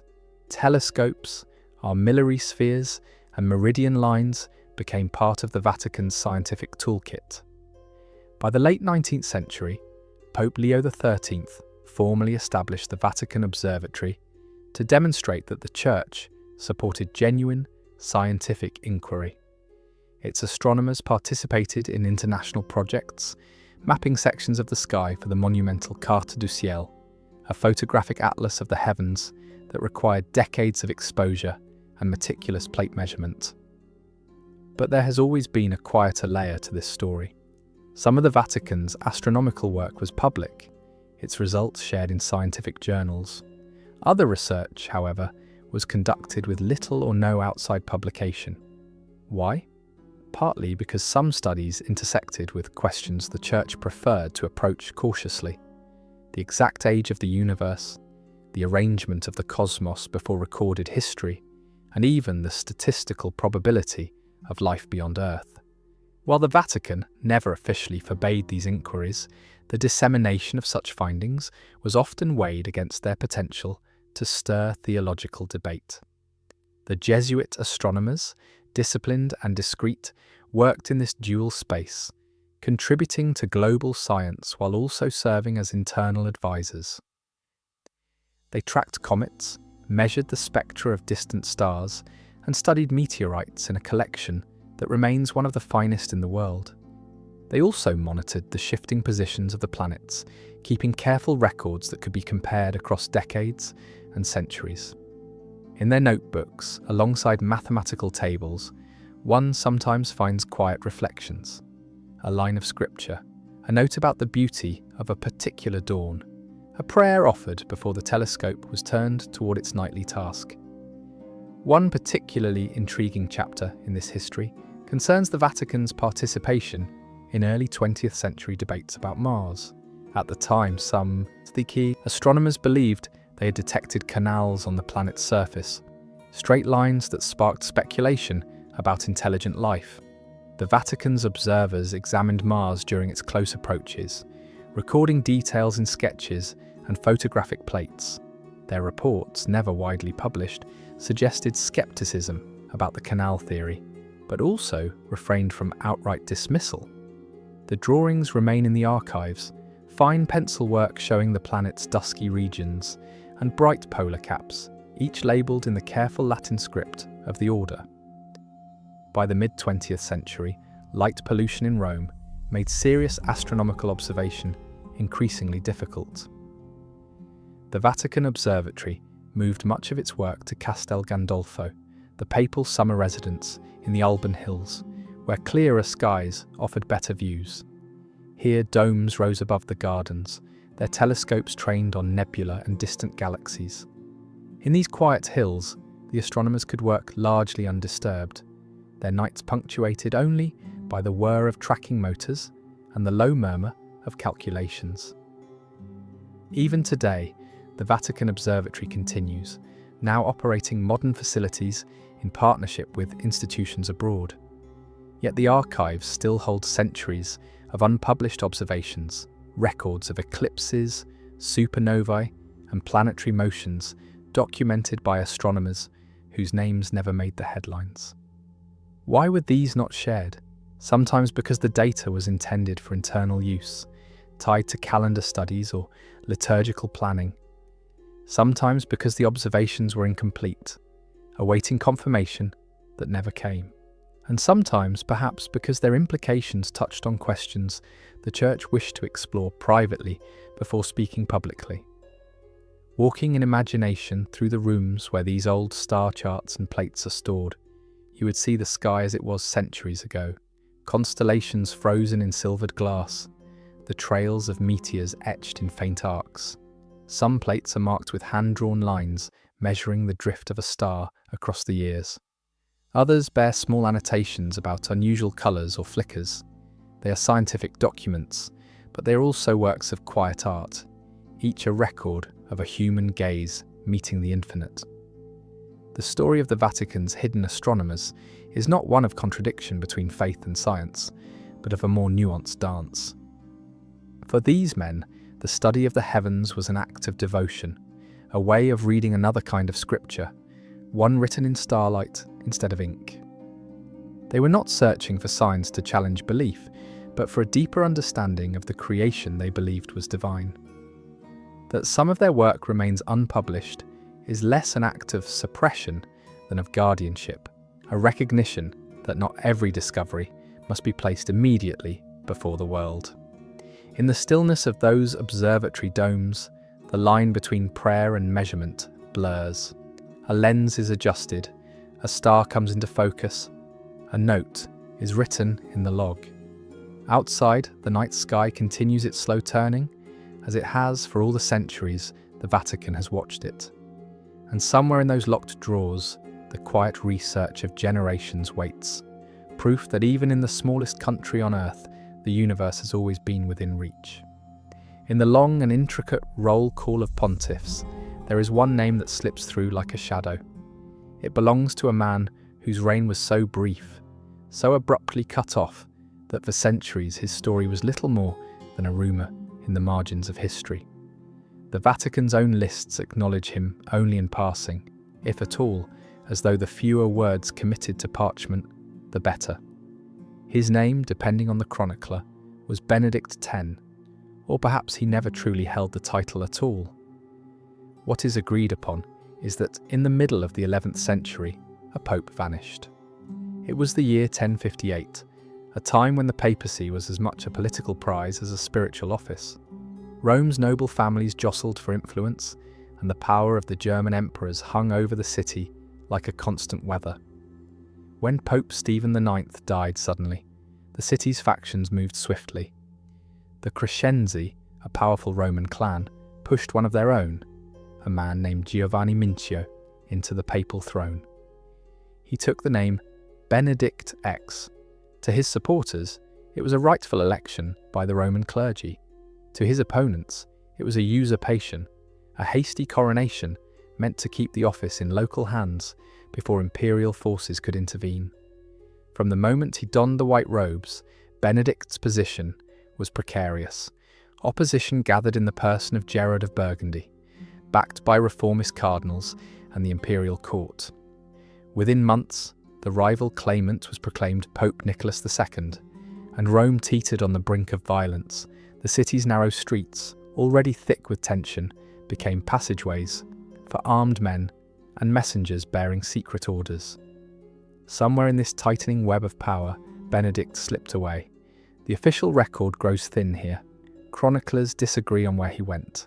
Some say he fled north to Tusculum, seeking refuge among allies. Others place him in the fortified towns of southern Italy, under the protection of Norman lords. A few accounts claim he disguised himself, shedding the robes of office to travel unnoticed. One version, preserved in a later Vatican memorandum, states simply, "Recessit sine notitia." He departed without notice. What is certain is that Benedict was gone from Rome, and Nicholas II secured the Lateran. Councils were convened to condemn the election of Benedict X as invalid, stripping him of papal dignity and casting him as an anti-pope. Yet even in condemnation, the details were sparse, as though too much ink on the matter might give the vanished pope more permanence than his opponents wished. The Vatican archives, by all accounts, hold documents from this turbulent year, letters between cardinals, imperial envoys, and Norman leaders, records of negotiations for Benedict's surrender, perhaps even accounts of where he was seen and when. But these files have rarely, if ever, been shown in full. The absence of clarity has allowed the tale to grow its own legends. In some, Benedict lives out his days quietly in exile, serving as a bishop in obscurity. In others, he is imprisoned in a monastery, forbidden to speak of his brief reign. A more romantic version imagines him fleeing far beyond Italy, living under another name, his papal ring hidden away until his death. Why would the Vatican keep the details so closely guarded? Perhaps because the story touches on the uncomfortable truth that in the Middle Ages, papal elections were often tangled in the same ambitions and intrigues as any royal succession. The disappearance of a pope, legitimate or not, hints at a fragility in the office the Church has long preferred to present as unbroken and divinely secured. To admit how easily the keys of St. Peter could be taken up and lost again in the space of weeks might unsettle the narrative of continuous, stable authority. Yet even in silence, Benedict's shadow lingers. His name appears in some medieval lists of popes, absent from others. Historians still debate whether he should be counted as the 155th pope or dismissed entirely as an anti-pope. That ambiguity, neither wholly erased nor fully acknowledged, has become part of his legacy. In the streets of Rome, there are still corners that could have hidden him. Narrow alleyways behind the Forum, quiet courtyards in the shadow of basilicas, the cool, echoing interiors of churches where a man could kneel unseen. To imagine Benedict in those final days before his flight is to picture a figure caught between the trappings of authority and the knowledge that the ground beneath him was already giving way. Did he leave by night, slipping through a postern gate? Did he ride openly, flanked by loyal guards, believing he would soon return? Or did he simply vanish into the countryside, knowing the city would never be his again? The answer may lie in the sealed bundles within the archives, depositions from those who saw him last, letters written in haste to warn of his movements, records of the negotiations that brought his papacy to an end. Perhaps one day they will be opened and the fog will lift. Until then, Benedict XVI remains a rare figure in Vatican history, a pope whose reign ended not in death or resignation, but in disappearance. And maybe that is why his story still draws the imagination. In an institution built on continuity, he is a gap, a pause in the chain. His absence is a reminder that history, even in its most guarded vaults, has places where certainty dissolves. And in those places, legend blooms like a candle in the dark, flickering against the stone walls, whispering that some mysteries will always walk the thin line between what is known, what is guessed, and what will never be told. In the autumn of 1962, the great bronze doors of St. Peter's Basilica swung open to admit an assembly unlike any the Church had seen in centuries. More than 2,000 bishops from every corner of the globe filed past Michelangelo's dome and into the cavernous nave, their robes a sea of white and scarlet. This was the Second Vatican Council, a gathering called by Pope John XXIII to renew the Church's relationship with the modern world. Cameras flashed, pens scribbled, and the air hummed with a sense of history in the making. What the public saw were the grand processions, the open debates, the official pronouncements. But there was another Vatican Council, one that unfolded far from the glare of lights and the hum of microphones. Behind closed doors, in side rooms and private chambers, the real shaping of the council took place. There the speeches were unrecorded, the votes often taken by a simple raising of hands, and the language less polished, less guarded. The official transcripts of the public sessions are preserved, thick volumes of Latin discourse and formal votes, but certain private sessions remain sealed in the Vatican's archives. Access is granted only to a few scholars, and even then under strict conditions. In these pages one imagines the raw edges of the debates, bishops arguing over the role of laity, over the language of liturgy, over how far to open the Church's doors to the winds of change.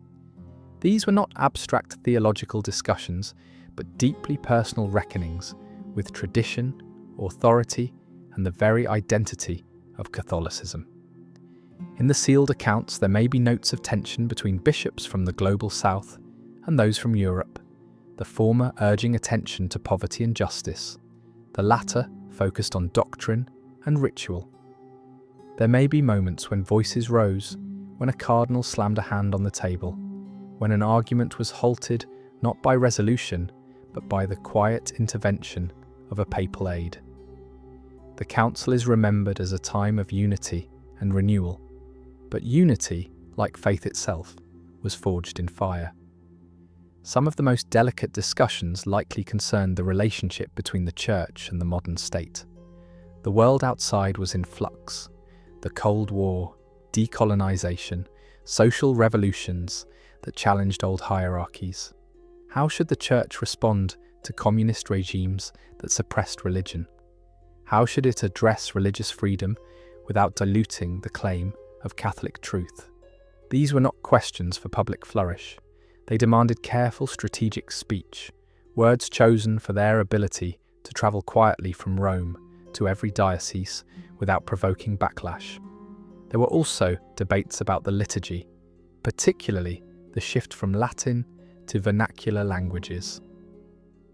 To some bishops, this was a necessary step to bring the faithful closer to the heart of worship. To others, it was a rupture in the continuity of centuries, a loss of the universal language that bound Catholics from Manila to Madrid. In the private sessions, perhaps there were promises made, transitional measures, safeguards that smoothed the public adoption but were never formally recorded. One can imagine a scene, a small wood-panelled room deep within the apostolic palace. The air is thick with cigarette smoke, papers stacked high on a polished table. A group of bishops leans over a draft document, their voices low. A translator murmurs in the corner for those who do not share a common tongue. A knock at the door, an aide with a message from another committee, and the discussion breaks for a moment, then resumes with even greater urgency. These are the hours that will shape what the world sees, but which the world will never hear. The silences in the record are as telling as the words. There are gaps where no transcript exists, where only the final text gives a hint of what was discussed. There are decisions that seem to appear fully formed in the official acts, though in truth they must have been hammered out in long unseen negotiations. And there are issues raised in private that never made it to the public floor, shelved indefinitely for fear they would fracture the council's fragile consensus. Why keep these private sessions sealed? Part of the answer lies in protecting the reputations of those who spoke freely. The bishops were encouraged to speak their minds, to argue without fear of being quoted in the press or in history books the next day. To release every word now could be to strip those moments of the trust that made them possible. But part of the answer may also be that the Church guards the right to control its own narrative, to present the council as a smooth arc of renewal rather than a battlefield of clashing visions. And yet, the knowledge that these sealed transcripts exist gives the council a second life in the imagination. One can picture the unrecorded votes, hands raised, lowered, raised again, as alliances shifted in real time. One can almost hear the arguments that were not meant for the microphones. The hesitant voice of a young bishop speaking against a senior cardinal. The measured tones of a theologian whose ideas were years ahead of his time. The moments when the room fell into a silence so heavy that no one dared to break it. The council changed the Church in ways that are still unfolding. It opened the windows to the modern world, invited the faithful into fuller participation, and redefined the Church's relationship with other religions. But in the shadows of its official record, there lingers another council, one that took place in the whispered exchanges, the side-room compromises, and the pages that remain bound and locked. Perhaps decades from now, those sealed transcripts will be opened, and we will see the council in full, its doubts alongside its declarations, its hesitations alongside its hopes. Until then, the private sessions of Vatican II remain like rooms we can glimpse only through a half-open door, where voices murmur just beyond our hearing, and where the echo of those silences still shapes the Church today. In the official records of the Church, sainthood appears as a luminous ascent, the life examined, the virtues proclaimed, the miracles verified, the name declared before a sea of faithful in St. Peter's Square. But there is another, quieter record, one not printed in hagiographies or commemorated with feast days. It is the record of those whose causes for sainthood began and then stopped, whose names once hovered at the edge of canonization before vanishing into silence. They are the saints who never were, though for a time some came close enough to touch the threshold. Canonization has always been a meticulous process. For centuries it involved the slow gathering of testimony from those who knew the candidate in life, accounts of holiness, charity, and fidelity to the faith. Miracles were sought, their details compared against theological and medical criteria. Advocates, often from the candidate's religious order or home diocese, compiled the Positio, the great dossier that would travel to Rome. There, in the hands of the Congregation for the Causes of Saints, it would be examined line by line. Yet in the Vatican's archives are shelves of positions that never reached the final stage. Their leather bindings are worn, their pages filled with witness statements, physicians' notes, and theological assessments, all now frozen mid-process. Some were halted because doubts emerged about the person's life. A newly discovered letter revealing a moment of moral weakness, a political alliance judged unbecoming of a saint. Others stalled because the miracles attributed to them could not withstand scrutiny, their explanations falling within the realm of natural causes. Still others were abandoned for reasons less clear, the paperwork ending abruptly, as if the very momentum of the cause had quietly drained away. Politics has played its part. In certain centuries, sainthood could be a political tool, a way to elevate figures who embodied a particular vision of the Church or to strengthen a region's claim to papal favour. Conversely, a candidate whose life was intertwined with a faction or a regime, later viewed with suspicion, might find their cause quietly buried. The archives contain cases from the Renaissance in which otherwise worthy candidates were linked, however distantly, to noble families who had since fallen out of papal grace. Their virtues did not erase the risk of reopening old rivalries. There is also the delicate matter of theological fashion. The Church's understanding of holiness evolves over time, shaped by changing pastoral needs and the challenges of each era. A mystic whose visions stirred fervour in the 14th century might, by the standards of the 19th, seem too entangled in superstition. A reformer celebrated in one age might be deemed divisive in another. In such cases, the decision to halt a canonization was not always a condemnation of the person, but an acknowledgement that the timing and the Church's readiness was not right. Some causes faltered because the miracles stopped.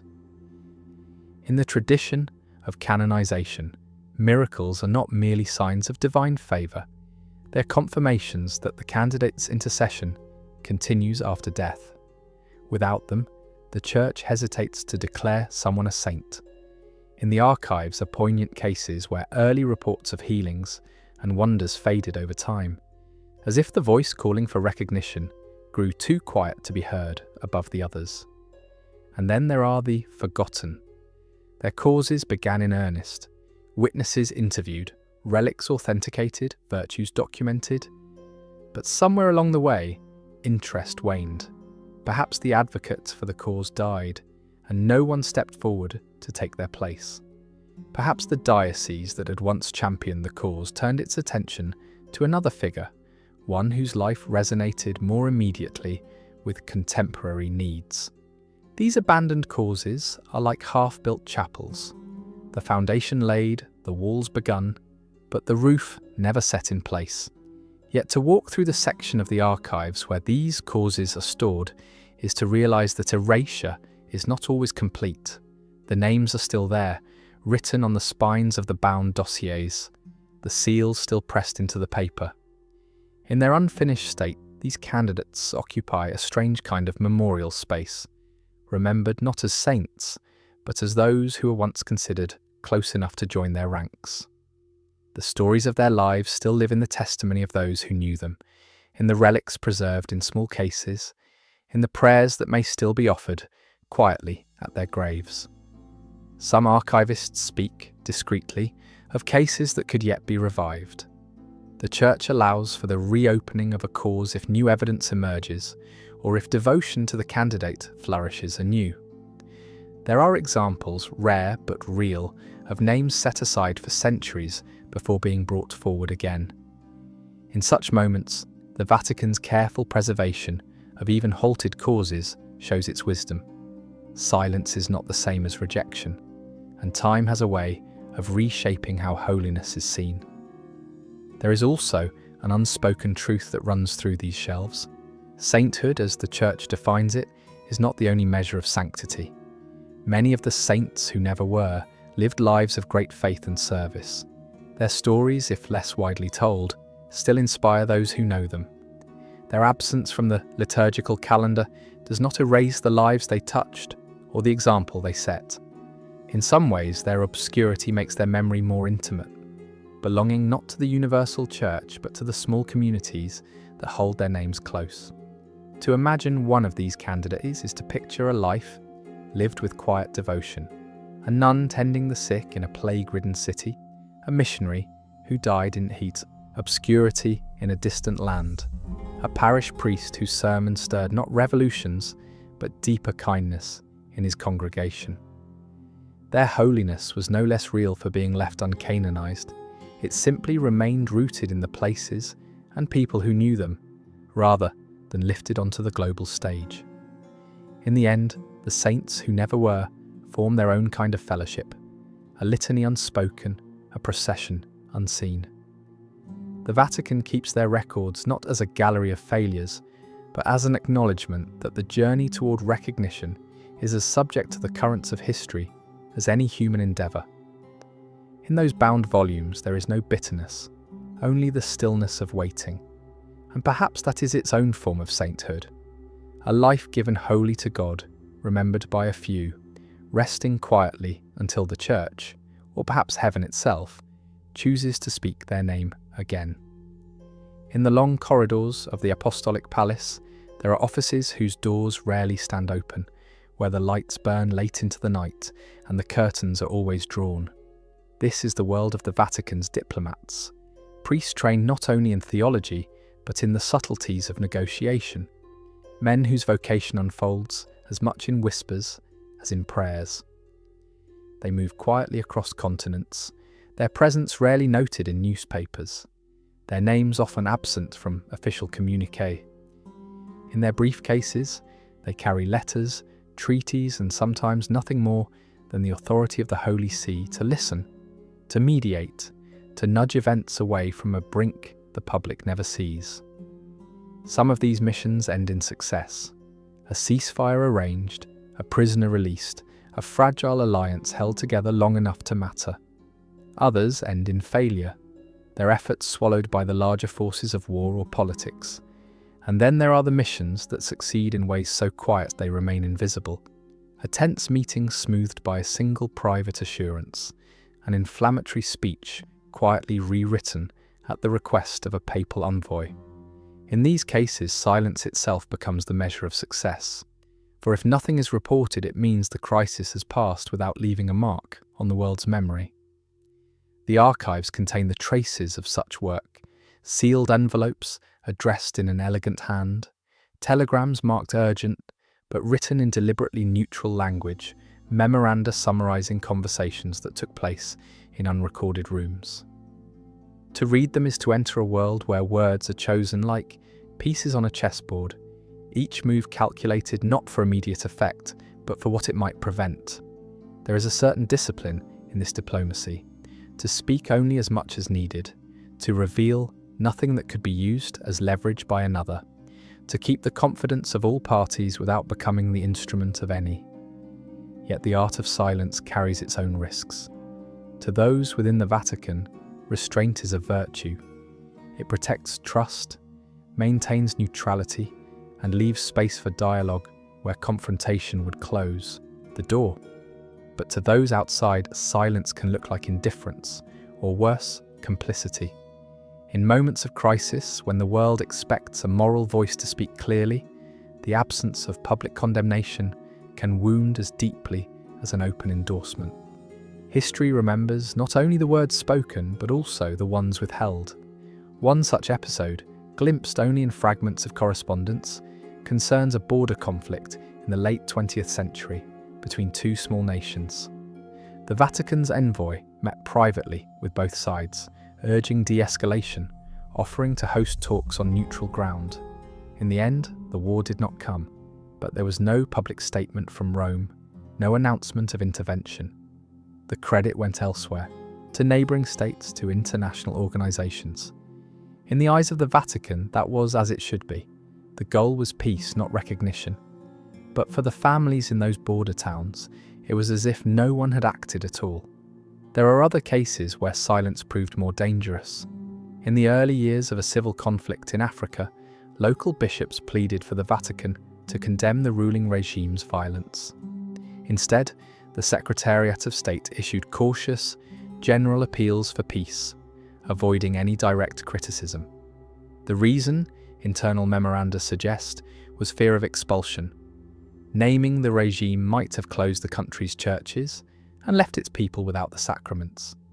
But to those suffering under the regime, the Vatican's careful words rang hollow. Here, silence preserved the Church's presence, but at the cost of its moral voice. The diplomats themselves live in this tension. They are trained to read the currents beneath the surface of events, to decide when a word will open a door and when it will slam it shut. They know that a single poorly timed statement can undo months of patient work. Yet they also feel the weight of representing an institution whose moral authority rests on speaking the truth, even when it is inconvenient. To be a papal diplomat is to carry that paradox every day. Inside the archives, one might find the handwritten notes of such a man. A report to the Secretariat, penned on the return flight from a volatile capital. The handwriting is neat but hurried, the sentences spare. Met with President, it might read.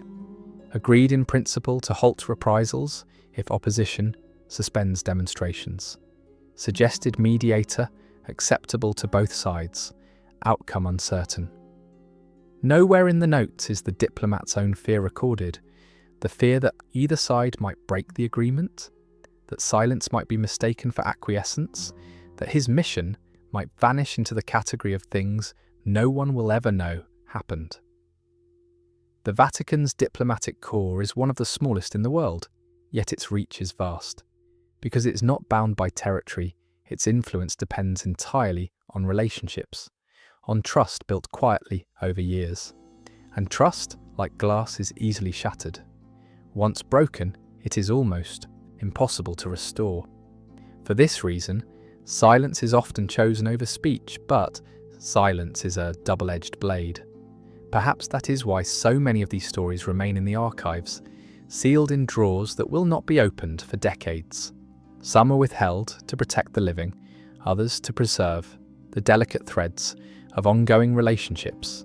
Still others are simply forgotten, their urgency lost to the passage of time, their significance visible only in hindsight. If one were to stand in those archive rooms and look at the neat stacks of diplomatic files, it would be impossible to tell at a glance which contain triumphs and which conceal failures. They are the same size, the same weight, their covers the same shade of faded cream. Only by reading would one learn which crises were resolved in silence and which were left to burn because the Vatican chose not to speak. And perhaps that is the truest reflection of this peculiar vocation, that in the end, the record of success or failure may be known only to God, the diplomat, and the page on which it was written. Silence can be a shelter. It can also be a shadow. The Vatican's diplomats have learned to live in both, moving between them like couriers on a bridge that the rest of the world rarely sees. The question that lingers in every sealed envelope and unsigned agreement is whether that silence served life or simply left it unspoken. In the popular mind, the Vatican's eyes are fixed firmly on Scripture, on the words written by men in candlelit rooms centuries ago. But there is another gaze, older still, one that looks not down into books, but up into the vastness above. For as long as it has stood, the Church has lived under the same canopy of stars as the rest of humanity, and it has not always been content to simply marvel. In quiet observatories and sealed rooms, it has measured, charted, and pondered the heavens, sometimes in ways that surprise those who imagine faith and the cosmos as opposing realms. The story begins long before telescopes, in an age when the line between astronomy and astrology was faint. Medieval popes employed court astrologers not merely to predict eclipses or calculate feast days, but to offer counsel on auspicious times for coronations, treaties, and journeys. The movements of the planets were seen as part of God's creation, their patterns perhaps reflecting divine order. In the papal courts of the Renaissance, horoscopes were drawn for cardinals and pontiffs, recorded in neat Latin, alongside the more familiar chronicles of births and deaths. Today, the Church officially rejects astrology as superstition, but the records remain, quiet witnesses to an era when even the successors of Peter sought meaning in the stars. By the 16th century, as the telescope began to reveal the heavens in unprecedented detail, the Church's relationship to the night sky shifted from mystical to empirical. Observatories rose above monasteries, their instruments calibrated to track the sun's passage and the positions of constellations. The most famous of these projects, the reform of the calendar under Pope Gregory XIII in 1582, was born from painstaking astronomical observations. The Gregorian calendar's precision in keeping Easter aligned with the spring equinox was not a matter of mere administration. It was a statement that faith should walk in step with the reality of the cosmos. Yet this embrace of observation did not erase tension. The trial of Galileo, with its tangled mix of theology, politics, and personality, left a scar on the Church's reputation. But even as the verdict against him stood, the Vatican's own scholars quietly continued their astronomical work. Jesuit mathematicians advised European courts on navigation and map-making. Vatican-backed expeditions travelled to observe solar eclipses and the transits of Venus, returning with measurements that refined the understanding of Earth's place in space. In the modern era, the Vatican's interest in the stars took a more formal shape. In 1891, Pope Leo XIII established the Vatican Observatory, explicitly to show that the Church is not opposed to true and solid science. From its domes in Rome, and later from the clearer skies of Castel Gandolfo, Vatican astronomers photographed the heavens, plotted star maps, and participated in the monumental Carte du Ciel project to create a photographic atlas of the entire night sky. But there has always been a quieter layer to the Vatican's astronomical curiosity, one less about mapping and more about meaning. Within its archives lie records of private discussions on topics that tread the boundary between science and theology. The possibility of worlds beyond our own, the implications of intelligent life elsewhere, the theological framing of a universe billions of years old. These are not doctrinal decrees, but reflections, notes from conferences and closed-door seminars where clergy and scientists exchange ideas in a space protected from public scrutiny. Some of these records concern the Vatican's engagement with the search for extraterrestrial life.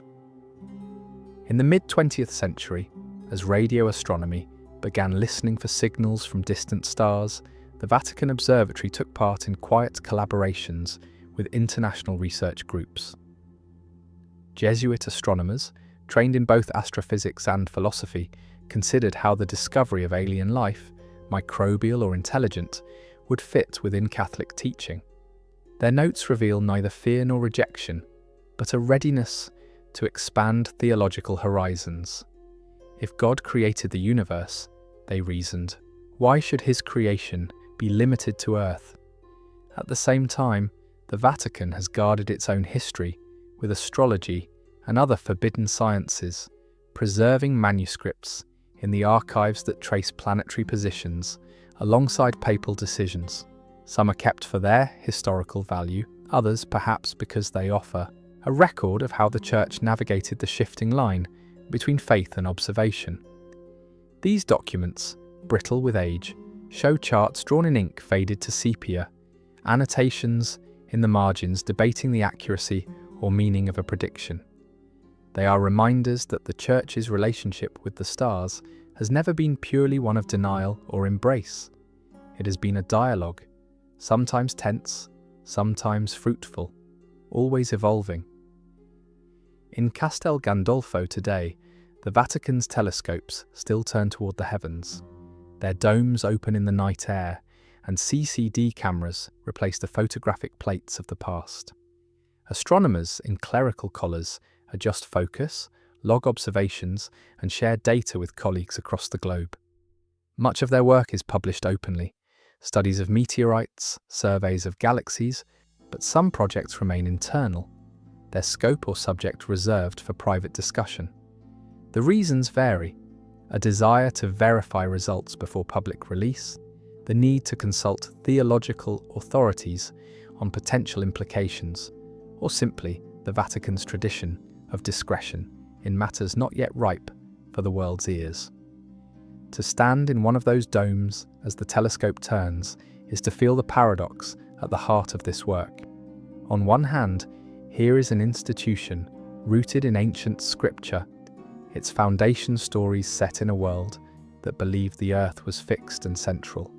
On the other, here is that same institution gazing deep into a universe vast beyond reckoning, where galaxies drift billions of light years away, and stars are born and die without human witness. For the Vatican astronomers, there is no contradiction. The Book of Genesis and the light of distant stars are, to them, chapters of the same story, each revealing in its own way the nature of creation. Perhaps that is why the Vatican's engagement with the stars has endured, because to turn away from the cosmos would be to turn away from a part of the Creator's work. Faith may anchor the gaze, but curiosity gives it direction. And so the domes open, the lenses focus, and the data accumulates, not to replace belief, but to deepen it. In the archives, the correspondence of centuries, between popes and astronomers, between theologians and navigators, rests in quiet stacks. Some of it speaks of dates and positions, some of philosophy, some of questions still unanswered. Together, they form a constellation of their own, mapping the Vatican's long journey with the stars. And somewhere within that map lies the enduring paradox that an institution grounded on eternal truths still leans forward, peering into the infinite, searching for what it has not yet seen. Deep within the Apostolic Palace, far beyond the corridors where tourists wander and the guided tours end, there is a hallway that seems to grow quieter with every step. Its walls are lined not with frescoes or gilded frames, but with plain plaster, the kind that absorbs sound instead of echoing. The air here is cool and still, the light falling from a narrow window high above. At the far end stands a single, unmarked door. It is not ornate. There is no carved coat of arms, no brass nameplate, no indication of what it guards. The wood is dark with age, its grain worn smooth by time. The handle is simple, the lock old but polished, as though it is tended with care. There are other locked doors in the Vatican, but this one feels different, not a barrier to a room, but to a question. No list in the official catalogues mentions it, no map of the palace includes it.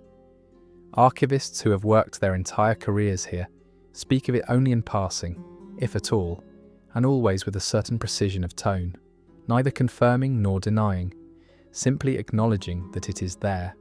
In an institution whose records can trace the smallest details of history, this absence is unusual. What lies behind it? Theories proliferate, as they always do in the face of silence. Some say it holds a single artifact, too dangerous or destabilizing to release, a letter from Christ himself, a document proving or disproving some foundational truth. Others imagine it as a vault for an object of immense political sensitivity, a treaty never enacted, a confession never made public. There are those who whisper that it contains nothing more than an empty room, that its mystery is sustained by the Vatican as a reminder that some doors should not be opened simply because they can be. Perhaps the truth is simpler still, that the door leads to a place not yet ready to be understood. Throughout its history, the Vatican has guarded secrets not only for protection, but for timing, for the moment when the world can hear them without tearing itself apart in the process.